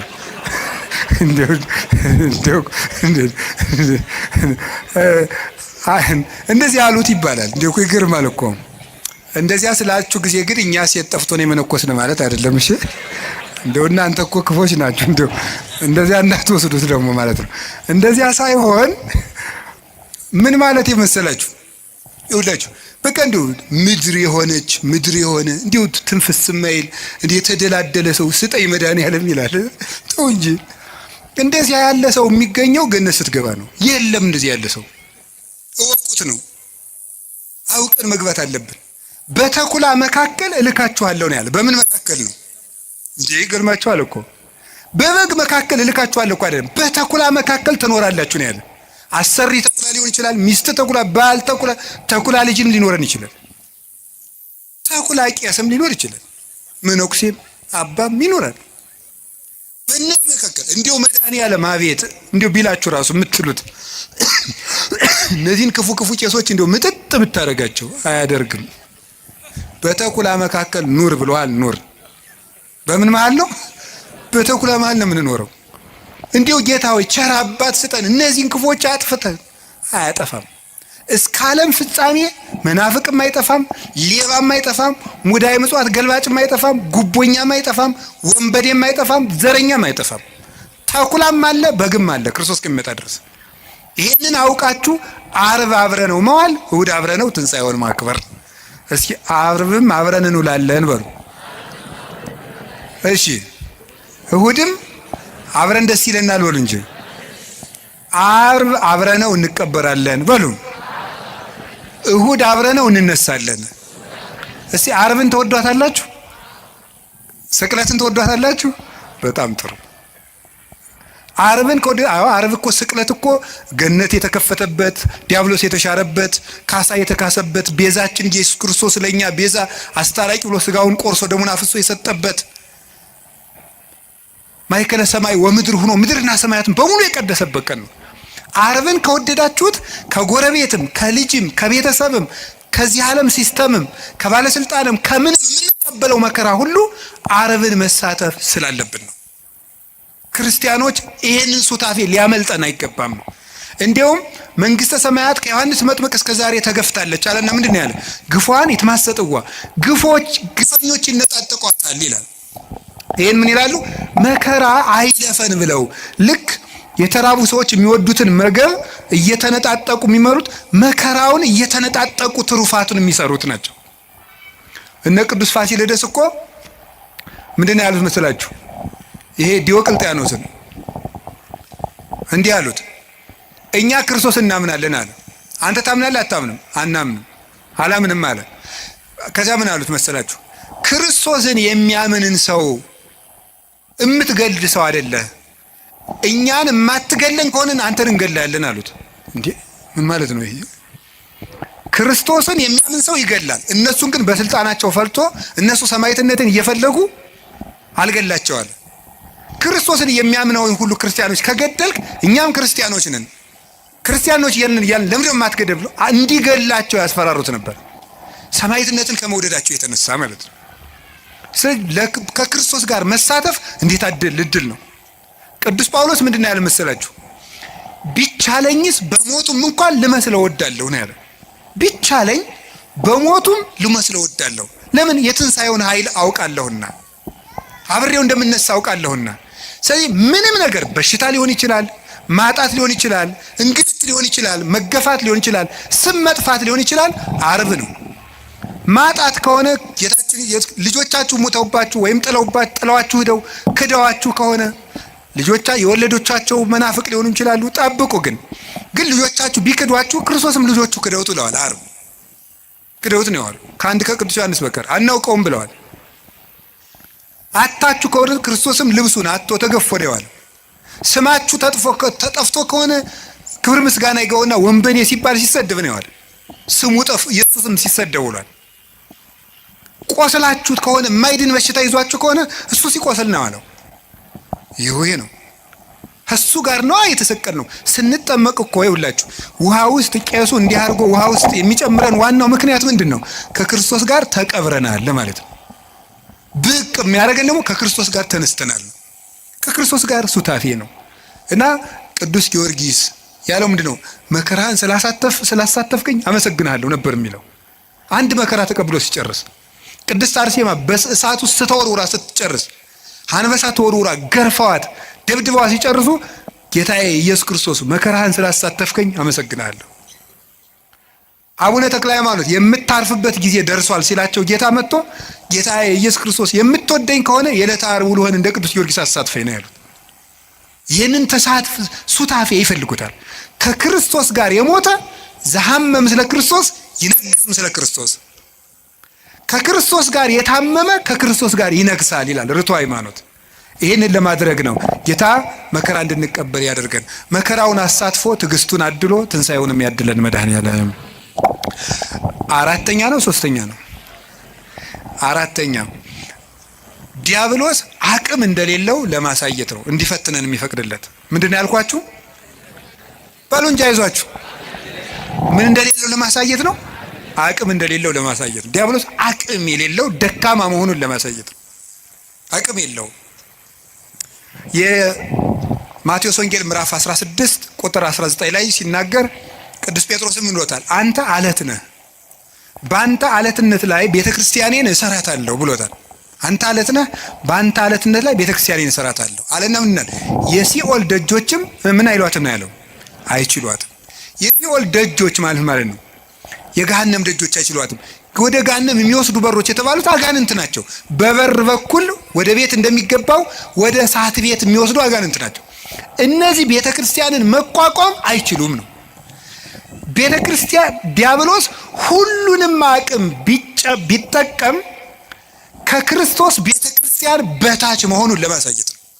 ዲያብሎስ የክርስቶስን ቤተክርስቲያን ለማጥፋት ያልተጠቀመው ነገር የለም። ሁሉንም ነገር ያለውን ነገር ተጠቅሟል። ክደትን ተጠቅሟል። ናሪዎስን፣ ንስጥሮስን፣ ነሊዮንን ሌሎችንም ተጠቅሟል። ክደትን ተጠቅሟል። ስም ማጥፋትን ተጠቅሟል። ዱላን ተጠቅሟል። 12ቱን ሐዋርያት በዱላ ፈትኗቸዋል። ቶማስን ቆዳውን በማስገፈፍ፣ ቅዱስ ጴጥሮስን ዘቅዝቆ በማሰቀል፣ ቅዱስ ጳውሎስን አንገቱን በማስቆረጥ፣ ቅዱስ ዮሐንስን የፈላ በርሜል ውስጥ በመክተት፣ ቅዱስ ማትያስን እንደ አውሬ ሰው በሚበሉ ሰዎች ሀገር በመውሰድ ስጋውን ሊበሉት በመፈለግ ሁሉ አጋንንት ያደረባቸው ሰዎች በጣም ብዙ መከራ ተጠቅሟል። አሁንም የምታዩት ነው። በዘመነ ሰማዕታት 40 ዘመን ክርስቲያኖች እንዲሰቃዩ በሐዋርያውያን አበው ዘመን፣ በሐዋርያት ዘመን ሲያልፍ በሐዋርያውያን አበው ዘመን እነ ቅዱስ አግናጢዮስ በተራበ አንበሳ እንዲበሉ በማድረግ እነ ቅዱስ ጊዮርጊስ እነ ቅዱስ ፋሲለደስ የተቀበሉትን መከራ ታውቃላችሁ። እነ ቅዱስ መርቆሬዎስ በብረት ምጣድ እየተጠበሱ ከውሻ ጋር ምግብ ሰጥተዋቸው አስርበው ሰንብተው ውሻውንም አስርበው ሰዎቹንም አስርበው ክርስቲያኖችን ሰንብተው ከውሻው ጋር ምግብ አቅርበው ሊበሉ ሲሉ ውሻው እንዲነክሳቸው በማድረግ ተነክሰው እጃቸውን ሲሰበስቡ ሰው እንዲስቅባቸው በማድረግ እናንተ ለኳስ የምትሰበሰቡበት ስታዲየም በዘመነ ሰማዕታት ጊዜ ክርስቲያኖች ሲሰቃዩ እያዩ ለመሳቅ የሚሰበሰቡ ሰዎች ይሰበሰቡ ነበር። ሲሰቃዩ ያሉ ለመሳቅ ያ ሁሉ ነገር ተደርጓል። በክርስቲያኖች ላይ ያልተደረገ ገደል ውስጥ ወርውረዋቸዋል። ከአንገታቸው ድንጋይ እያሰሩ ባህር ውስጥ ጥለዋቸዋል። በመጋዝ እኩል ቀኝ እጅና ቀኝ እግር ግራጅና እግር አንድ ላይ እንዲሰነጠቁ ተደርገዋል። መሬት ላይ ተጋድመው ቀስ ቀስ እየተደረጉ በመጥረቢያ ተቆርጠዋል። እነ ቅዱስ ቶማስ ዘመራስ ደግሞ 22 ዓመት ይችን ቆርጠው አንድ ቀን ቆርጠው ወስደው ያጤሳሉ። አንድ ቀን መሞት እኮ መታደል ነው። የቀረችውን ቆርጠው ደግሞ 22 ዓመት እየቆረጡ ሰውነቱን ለጣዖት አጢሰውታል። ይሄን ሁሉ ተጠቅሟል ቤተክርስቲያን ላይ። በዘመነ ሰማዕታት ይህ ሁሉ አለፈ። አባቶቻችን ስም በማጥፋት የጳጳሳትን ስም በማጥፋት የሊቃውንትን ስም በማጥፋት ለምሳሌ ቅዱስ አትናቴዎስን ሰውን እጁን ቆርጧል ብለውታል። ቅዱስ ቄርሎስን ሰው አስገድሏል ብለውታል። ቅዱስ ጢሞቴዎስን አንዲት ሴተኛ ዳሪ የሐሰት ምስክር አምጥተው ወልዶብኛል እንድትል አድርገዋል። ከኔ ወልዷል ብላ እንድትመሰክር ሳታውቀው እኮ ነው። ጢሞቴዎስ የሚባለው ጳጳስ ከኔ ወልዷል በይ ተባለች። አይሺ አለች ተጠርታች። አንደኛው ሊቀ ጳጳስ መጣና እኔ ጢሞቴዎስ ነኝ ብሎ ስለማታውቀው እኔ ጢሞቴዎስ ነኝ ካንቺ ወለድኩ? አዎ አለች። ሌላውን ሰው ነው ሌላውን ጳጳስ እንደ ስም በማጥፋት ሁሉንም ነገር አድርገዋል። የኛ ቤተክርስቲያንም የተጠቀመች የደረሰባት ታውቃላችሁ። በግራኝ ጊዜ የደረሰውን በዮዲት ጊዜ የደረሰውን የ40 ዓመት መከራ፣ ሚስዮናውያን ያደረሱት መከራ፣ በአፄ ሱስንዮስ የደረሰብን መከራ፣ በዘመነ መሳፍንት የደረሰብን መከራ፣ አሁንም ቤተክርስቲያን የምትቀበለው መከራ፣ የሁሉ ስቃይ ይደርስብን። ቤተክርስቲያን ስሟ ይጠፋል። ያሰኘው በታሪክ ይቀቅላታል። በታሪክ ጨቋይ ነበረች ይላታል። ያሰኘው ደግሞ ይገፋታል። ያሰኘው ይተቻታል፣ ያሰኘው ይሰድባታል፣ ያሰኘው ይበላታል፣ ያሰኘው ያመጽባታል፣ ያሰኘው ይዋሽባታል፣ የፈለገውን ያደርጋል። እግዚአብሔር ይመስገን ቤተክርስቲያን እስከዛሬ ያለች። ምክንያቱም ዲያብሎስ ከእግዚአብሔር መንግስት በታች መሆኑን ለማሳየት የእግዚአብሔር መንግስት ደግሞ ማን ናት?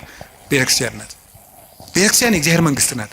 የዲያብሎስ ሁሉም አቅም የእግዚአብሔርን መንግስት መቃወም እንደማይችል ለማሳየት ነው። አሁን ዲያብሎስ ሁሉንም ይጠቀማል። ኃጢአትን ይጠቀማል፣ ፖለቲካን ይጠቀማል፣ ዘረኝነትን ይጠቀማል፣ ጭፈራውን ይጠቀማል፣ ሁሉን ነገር ይጠቀማል የእግዚአብሔር መንግስት ለማውጋት። የእግዚአብሔር መንግስት ግን ከዲያብሎስ ከሁሉም ውጊያ በላይ ነው። ሰውን ብትዋጋ ወይ ታሸንፈዋለህ ወይ ያሸንፋል። እግዚአብሔርን ብትዋጋ ግን ትጠፋለህ፣ ትሸነፋለህ እንጂ አታሸንፈውም ብሏል ቅዱስ ዮሐንስ አፈወርቅ። እግዚአብሔር ይህን ለማስተማር ዲያብሎስ ከሰው አቅም በታች መሆኑን ለማሳየት እንዲፈትነን ይፈቅድለታል። አንድ ነገር ግን ልንገራችሁ፣ ዲያብሎስ ቤተ ክርስቲያንን አያጠፋትም ማለት እኛ እንጠፋም ማለት እንዳይመስላችሁ። ቤተ ክርስቲያን ማለት ቅድስት የክርስቶስ አካል ናት። አሁን ለምሳሌ የኢትዮጵያ ኦርቶዶክስ ተዋሕዶ ቤተክርስቲያን ሁሉም ምዕመናን በሙሉ ቢያልቁ ቤተክርስቲያን ጠፋች አይባልም። ቤተክርስቲያን የምትባለው የህንድም፣ የሶሪያም፣ የአርመንም፣ ይችም የግብፅም ነው። እነዚህ ሁሉ ቢያልቁ የማትታየው ቤተክርስቲያን አለች። ሩጫቸውን የጨረሱት ያቺ ቤተክርስቲያን አለች። ቤተክርስቲያን አጠፋም ማለት ይሄንን የሚያመለክት ነው። እና ቤተክርስቲያን አጠፋም የሚባለው በዲያብሎስ ሐሳብ ሳይሸነፉ የእግዚአብሔርን ሐሳብ አገልግለው የሚሞቱ ወዳጆቹን ሲመለከት የሚናገር ነው። ለኛ ሲሆን ደግሞ እናንተም ከፈቀዳችሁ ነፃ ፈቃዳችሁን ከተጠቀማችሁ ዲያብሎስ ከናንተ በታች ነው ለማለት ነው። ከማን በታች ነው? በሉ ንገሩኝ እንጂ ከማን በታች? ከዲያብሎስ በታች ነው። ከዲያብሎስ በታች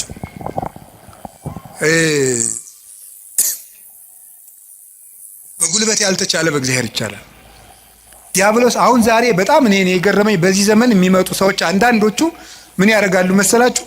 ሁልጊዜ በቃ ሰይጣንን እንደማንችለው ያወሩናል። ሰይጣንን በቃ አንችለውም፣ በሆነ ታምራት ካልሆነ ሰይጣን እንዳይችል። ሰይጣን ከማንም ክርስቲያን በታች ነው። በሉ በሞት ይበሉላችሁ። ሰይጣን በሉ ከማንም ክርስቲያን በታች ምንድን ነው? በቃ እናንተ ሁላችሁም ክርስቲያኖች በሙሉ ምዕመናን በሙሉ ዲያብሎስን የማሸነፍ ስልጣን አለን። ፊልጵስዩስ ምዕራፍ 4 ቁጥር 6 ላይ ኩሎ እክል በዘውእቱ አክህለኒ ክርስቶስ፣ ኃይልን በሚሰጠኝ በክርስቶስ ሁሉን እችላለሁ። እስኪ በሉ ኃይልን በሚሰጠኝ በሉ በክርስቶስ በማን? በክርስቶስ ሁሉን እችላለሁ። ሁሉ ካለ ዘያምን ለሚያምን ሁሉ ይቻላል፣ የሚሳናችሁ ምንም የለም ብሎናል እኮ ክርስቶስ። የሚሳናችሁ ምንም የለም። ማንኛውም ክርስቲያን አማትቦ ጸልዮ ዲያብሎስን ማሸነፍ ይችላል። ግን አንድ ነገር ልንገራችሁ፣ በጸሎት የብዛት ዲያብሎስን አሸንፈዋለሁ ማለት ቀልድ ነው እንዴ? ምን ማለት ነው? ምን ማለት እንዴ? ጸሎት ሰይጣንን አያሸንፍም እያልክ ነው? አላልኩም። ሰይጣንን የሚያሸንፍልን እግዚአብሔር እንጂ ጸሎታችን አይደለም። ገብቷችኋል? የምንጸልየው ከእግዚአብሔር ጋር ለመሆን ነው እንጂ ዲያብሎስን ለመዋጋት አይደለም። አሁን ግልጽ ሆኖላችኋል? በገዳም መነኮሳት እንደመነኮሱ ገዳም እንደገቡ ምን ይሆናል መሰላችሁ? ወዲያው እንደመነኮሱ አካባቢ እንሽላሊት ምናምን እየመጣ ያስፈራራቸዋል። በጣም ክፉ ነው። እንሽላሊቱ እያለ ሁሉ ያስፈራራቸዋል። እንዲያው ምንኩስና አሁን እንደዚህ መሽለምለም እንዳይመስላችሁ ቢጫ አድርጎ እንደገባ ነው ስቃይ። አሁን ከፈለገ ምን ያደርገው? እንሽላሊቱን ሲጸልይ ፊት ለፊቱ እንሽላሊት ይመጣል። ከዛ ሲበላ ደግሞ የቅድሙን እንሽላሊት ነው እኮ የምትበላ ይለዋል ሰይጣን። ጦሙን እንዲውል ስለሚፈልግ ማለት ነው። ይዋጋዋል። እና ጀማሪ መነኩሴ ያልገባው ፈሊጥ ያላወቀው ምን ይላል መሰላችሁ? እንሽላሊቱ ማታ ሲመጣ ምንድን ነው የሚያደርገው? ፍካሬ ዘጻድቃን ወዘኃጥአን መዝሙር ዘዳዊት ሃሌሉያ ሲል እንሽላሊቱ አላለቀም፣ አልሄድም አለ። ዞር ብሎ ያየዋል ደግሞ አለ ነው 150 ነው የምዘልቀው ዛሬ ሰብህ ወለእግዚአብሔር በቅዱሳኑ አልሄድም። በቃ እንደዚያ እያደረገ አይደል ነው። አሁን ደግሞ እስቲ እንታያለን። በስግደት ደግሞ 300 ሲሰግድ አለ። ለምንድን ነው የማይሸሸው ሲባል ይሄ ሰውዬ በሐሳቡ በምኑ ነው አሸንፈዋለሁ ብሎ የሚያስበው? በጸሎት በእግዚአብሔር ቸርነት ቢል ግን አንድ አቡነ ዘበሰማያት እንዳለ ይጠፋል። ስለዚህ ክርስቶስ ተኮር ክርስትና እንጂ ሰይጣን ተኮር ክርስትና የለም። ገባችሁ? ክርስቶስን ለማግኘት ጸልዩ እንጂ ሰይጣንን ለማሸነፍ እያላችሁ አትጸልዩ። አንድ አባት ያልተናገረዋል። አንድ የበረሃ አባት ሰይጣንን እያሰብክ የምትጸልይ ከሆነ አታሸንፈውም፣ በጉልበት አትሸንፈውም። እንዲሁም ምን ብሎ ይናገር 20ኛው ክፍለ ዘመን ላይ የጻፈ አባት ነው እና ምን ብሎ ይናገር መስላችሁ? አንተ ጥይት ብትተኩስ እሱ ኒውክሊየር ይተኩሳል ይላል። ከ50 ዓመት በፊት የተጻፈ መጽሐፍ ነው። ሰይጣንን ለማሸነፍ አንተ ጥይት ተኩስ ኒውክሊየር ተኩሳል። ለምን? የ7000 ዓመት የውጊያ ልምድ ያለው ጀግና ነው እሱ። አይሆንልህም። ሰይጣንን በጉልበት አሸንፉ። በቀን 400 ሰግዳለሁ ሰይጣንን እቀጠቅጠዋል ይላል አንዳንዱ። ወረጣው 4 ሚሊዮን አድርገው አትቀጠቅጠው። ስግደት ቀንሶ አላልኩም፣ ስንፍናም አላስተማርኩም። በደንብ እንድትሰሙኝ ስለምፈልግ ግን በስግደታችን ብዛት በጸሎታችን ብዛት እናሸንፋለን ማለት ትዕቢት ነው። የሚያሸንፈው ማን ነው? ንገሩን። እግዚአብሔር ነው የሚያሸንፈው። እኔ ምክሉ ቅዱስ እንጦንስን እኮ መጡ። ቅዱስ እንጦንስ ከባቱ ከሚጸልዩበት መሃል ምን መስሉ? አጋንንት በሙሉ የሰውዬ እንግዲህ ብለው ማስወጣት ሳቃታቸው ቢሉ አንድ ቀን እስቲ አውሬውን እንሆንበትና እንደራጅና አሉ። ተደራጅተው ምን ወጡ? አንተ እባቡን፣ አንተ ደግሞ አይጥውን፣ አንተ ደግሞ እንዲስቅ ይሆነ አንድ እንደው ይገርማል እኮ አባ ፓምቦ የሚባለው ሰይጣን ራሱ ለመፈተን አባ ፓምቦ የሚባለውን አባት ለመፈተን ሰይጣን ምናል በጣም ብዙ ሺህ አጋንንት አልስቅም ብሎ አርምሞ ያዘ አባት ነው። በጣም ብዙ ሺህ አጋንንት አንድ ብርሌ ማንሳት አቅቷቸው ያሳዩታል፣ እንዲስቅ ማለት ነው። እሱ ግን መሳቁን ትቶም እንዳለ ታውቃላችሁ። ይሄ የሚያሳየው አቅመ ቢስነታችሁን ነው አላቸው። እንኳን ሊስቅ ማለት ነው። ሰይጣን በማሳቅም በምን ስልቱ ብዙ ነው። ወደ እንጦንስ ሲመጡ ዘንዶ ሆኖ ይመጣል፣ እንደ እባብ የሚያፏጫል። አስባችሁታል መመናን? ዘንዶ ቢመጣባችሁ ዘንዶ ብዙ ሲሆን ከዛ ደግሞ እባብ ቢመጣ ከዛ ደግሞ ጊንጥ ቢመጣ እንደገና ነብር ቢመጣ እንደገና አንበሳ ቢመጣ እንደገና ጅብ ቢመጣ አይጥም ቢመጣ እኔ ራሱ አይጥ ራሱ አሁን ሌሊት አሁን አይጥ መጣ ደህና ናችሁ ብትል አታስፈራም? ያ ሁሉ እንደ ሰው እየተነጋገረ እያፏጨ መጣ። እንዴ እኮ ይገርማል እኮ። ምንድን ነው ያላቸው? ይሄ የሚያሳየው አቅም እንደሌላችሁ ነው አለሱ። አቅም ቢኖራችሁ ኑሮ ለኔ እኮ አንዱ ጅብ ይበቃኛል አላቸው። አቅም ስለሌላችሁ ግን ብዙ ናችሁ መጣችሁ። ይሄ አቅም የላችሁም፣ ግን እኔ አቅም የለኝም ክርስቶስ ይዋጋችሁ እንጂ ሲላቸው ሁሉም ብትን ብለው ጠፉ። ክርስቶስ ይዋጋችሁ፣ እኔ አቅም የሌለኝ ሰው ነኝ በማለቱ ማለት ነው። ስለዚህ እግዚአብሔር ይርዳን ነው እንጂ ተመስገን። እኔ እንደው አንዳንድ ደጋግ ምዕመናን ራሱ ሳገኛችሁ ተመስገን ይሄው 5 ዓመቴ ነው መቁጠሪያ ቆጥራለሁ፣ አብይ ጾም ጾማለሁ፣ ሰይጣንን እየቀጠቀጥኩት ነው። እሱ ነው እየቀጠቀጠ ያለ ጌታዬ። እንደዚህ ማለት በራሱ መቀጥቀጥ እኮ ነው። እውነቴን እኮ ነው። ሰይጣንን ተመስገን ነው እየቀጠቀጥኩት ነው አይባልም። ሰይጣንን የሚቀጠቅጠው ማን ነው? ምን አለ? እግዚአብሔር አምላከ ሰላም ይቀጥቅጦ ለሰላም ታይተ እገሪክሙ፣ የሰላም አምላክ እግዚአብሔር ሰይጣንን ከእግራችሁ በታች ይቀጥቅጠው ብሏል። ሮሜ 16:16 ላይ ዲያብሎስን በጉልበታችን አናሸንፈውም፣ በእግዚአብሔር ቸርነት ግን እናሸንፈዋለን። ስለዚህ ዲያብሎስ ከኛ አቅም በታች ነው፣ በእግዚአብሔር ቸርነት እችላለሁ በሉ። እንትን ካልሄድኩ ሰይጣን አይወጣም፣ እንትን ካልሄድኩ እንትን ሰይጣን አይወጣም እያላችሁ እንደዚህ አትበሉ። ዲያብሎስን ዓለምን የሚያሸንፈው እምነታችንና ከክርስቶስ ጋር መኖራችን ነው። ጌታችን ኢየሱስ ክርስቶስ እውነተኛ ብርሃን ነው። ዲያብሎስ ደግሞ ጨለማ ነው። ብርሃን ደግሞ ጨለማ ባለበት አይኖርም። ወደ ብርሃን ፊታችንን እንዙር። ዲያብሎስ በእኛ ላይ አቅም የለውም እና እጃችሁን አትስጡ። ማንም ሊጫወትባችሁ አይገባም። ይሄ ጠንቋዩ ሁላ እየመጣ እየሮጠ በእውነቱ ሰይጣን ማን ትባላለህ? ሰይፉ ጨንገር የት ነው ያስካት? ትምህርት ቤት ምንድን ነው እንዲህ ያለ ነገር? ነውር አይደለም እንዴ? ማን ነው የደገመባት? ያክስቷ ልጅ እንዴ? ይሄ ነውር አይደለም? እግዚአብሔር እስቲ ጠብ የሚዘራ ታምር ያደርጋል? እስቲ ንገሩኝ በሞቴ ሌላውን ንገሩኝና እግዚአብሔር ሰው እንዲጣላ ይፈልጋል? አሁን አጋንንት በሚለፈልፉበት ስንት ሰው ተጣልቷል። በሞት እየተፈላለገ ነው ያለ። እገሌ ደግሞብኝ ነው ሀብት ያሳካልኛል፣ እገሌ ደግሞብኝ ነው ትምህርት ሳይሳካ ይቀር እየተባለ። እግዚአብሔር እኮ የፍቅር አምላክ ነው። አጋንንትን ሲያወጣ ዝም ብሎ ያወጣቸዋል እንጂ የእግዚአብሔር ታምር ሌላ ችግር ፈጥሮ አይሄድም። ትክክል አይደለም። ስለዚህ የእግዚአብሔር ቤተሰቦች አጋንንትን የምንዋጋው ከእግዚአብሔር ጋር በመሆን ነው። ከማን ጋር ነው? ከእግዚአብሔር ጋር የምንሆነው ምንድን ነው? የማቴዎስ ወንጌል ምዕራፍ 28 ቁጥር 19 ላይ አነ የሉ ምስሌክሙ እስከ ልቀት ዓለም፣ እኔ እስከ ዓለም ፍጻሜ ከእናንተ ጋር ነኝ ብሏል። ለማን ያላቸው? ለሐዋርያት በሉ። ለማን?